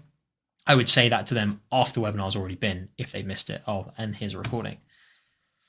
Have you checked out our Storycraft Cafe yet? A little support from fellow writers goes a long way. Also, I probably wouldn't be sending them this 1 hour before the thing because I don't want to get them distracted with anything else. I want them to potentially go down a rabbit hole of getting into forums and other people recommending them resources. All I want them focusing on right now is being in that webinar because that is what's going to make me money at the end of the day. So just focus on that webinar. I would throw in something here to get them even more excited about the webinar and even just to be a bit more engaging. Say, what would be really useful is if you could email this address. It's probably not a live webinar. It might be, it might not be, but I say email. It might have said it up there, but email this address with some key questions or a question that you have about better managing your time, right? And then you can say, we may not get to it in the webinar, but it'd be great to have so we can always send something out afterwards. Or we may be able to send something out afterwards. Make sure you're there to see if your question is answered live. Boom, right. There's another reason for me to get into the webinar and to engage with me. Help build that sense of community so you're doing what you want to do and you're getting in the webinar. 3, primary goal is to educate. Oof, that is a hard goal. You never want to be educating a prospect. That's a difficult thing to do. Secondary goal is a sale. Why is your first goal not a sale? It should always be a sale. Move prospect from problem aware to solution aware, share social proof. Day of the webinar. Day after the webinar, sorry. Subject lines. What did you think of our juicy tell-all? Have we blown your mind? Did you get a chance to watch our webinar? Ready to write? Hey, Alex. Well, wasn't yesterday's webinar insanely helpful? And the juicy advice is so easy to follow. We're betting that the biting work has bitten you all over again. If you haven't had a chance to watch a webinar yet, be sure to check out the recording on our Facebook page. Recording is available for 1 week only. Great. Then it disappears forever. Besides, the sooner you learn these invaluable tips, the sooner you can finally finish writing that novel. Now that you've learned or will soon learn what can help you to manage your time, it's time to take a step. Click here to start your dabble and see what you can offer. It's been great spilling the writing tea with you. Now, I would break this down to 2. I would do, number 1, I would send 1 email. So this third email I'd split in 2. I would send it 1 to people who watch until the offer section, which if you're using a good webinar software, you'll be able to tell who did. And I would then send it to people who didn't reach the offer section. So the people who didn't reach the offer section, you can send more of a, hey, go check out the recording, because after all, the webinar is what's going to do the job. So you want to try and get them to see that recording and then to go to the the CTA that you put in that webinar. So that's number one. For the people who did get to the offer, I would be pretty much immediately not talking about the recording, because like if they watch to that section, well, they don't want to watch the recording, they don't need to. I would go straight in with the, hey, like I hope you enjoyed the webinar. Are you now ready to get serious with this and to start helping and to finish that novel in the time you want to finish it? If so, just like we said, here, go and get Dabble. Remind them of the key benefits of it. Remind them that it's a free 2-week trial. It's non-obligatory. Counter their objections on whatever might have come up from that, i.e., is it an automatic subscription, or what if I want to cancel a year in, or like what if my situation changes? Deal with those objections. Just focus on that main offer because they've already watched that point. You just want to remind them of it, get it in front of them, show them it's there. Then after that email, you can think about doing a bit more of kind of community support, and have you gone and joined this group yet, and can you think about this, or how can we help you with this, or was there something we didn't cover? That's when you can talk more about that. But the point is here, you should have a main goal of a sale or getting them onto that key element of your webinar, which is the offer. So if they've seen the offer, just remind them of it. If they haven't seen the offer yet, go and get them to watch that recording, because that's what's going to do most of your selling, not an email, that actual webinar. So there you go. Slight rethink of what the point of these emails, and hopefully I've helped a bit with the copy there, but clearly you can write well. You just need to kind of position your thinking in a way of, okay, well, what is this? What should this actually be for? So that's my main thoughts on that.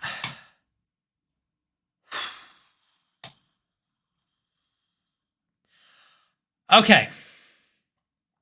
I was meant to finish at 8:30. It is now 20 to 10. So I will leave everyone now to the 10 people, 13 people who are still watching. Thank you guys for being here for so long. Really, really appreciate it. You really didn't need to. I hope this was useful. Glad to be back with another Whetstone Wednesday under my belt in 2024.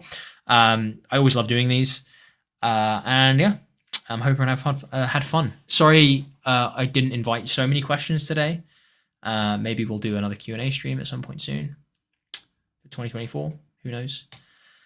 Glaz, I love how you start with the sunglass during the entire 2 hours of live streaming. I actually kind of forgot I had them on. So I bet if I take them off now, ooh, everything is bright. These are good though. My nose isn't hurting. I feel protected against the sun's deadly UV rays. I'm in a pretty good mood. So yeah, good sunglasses that I only got them the other day, and I haven't even worn them outside yet. Cool. I'm going to leave. I'm going to go to bed.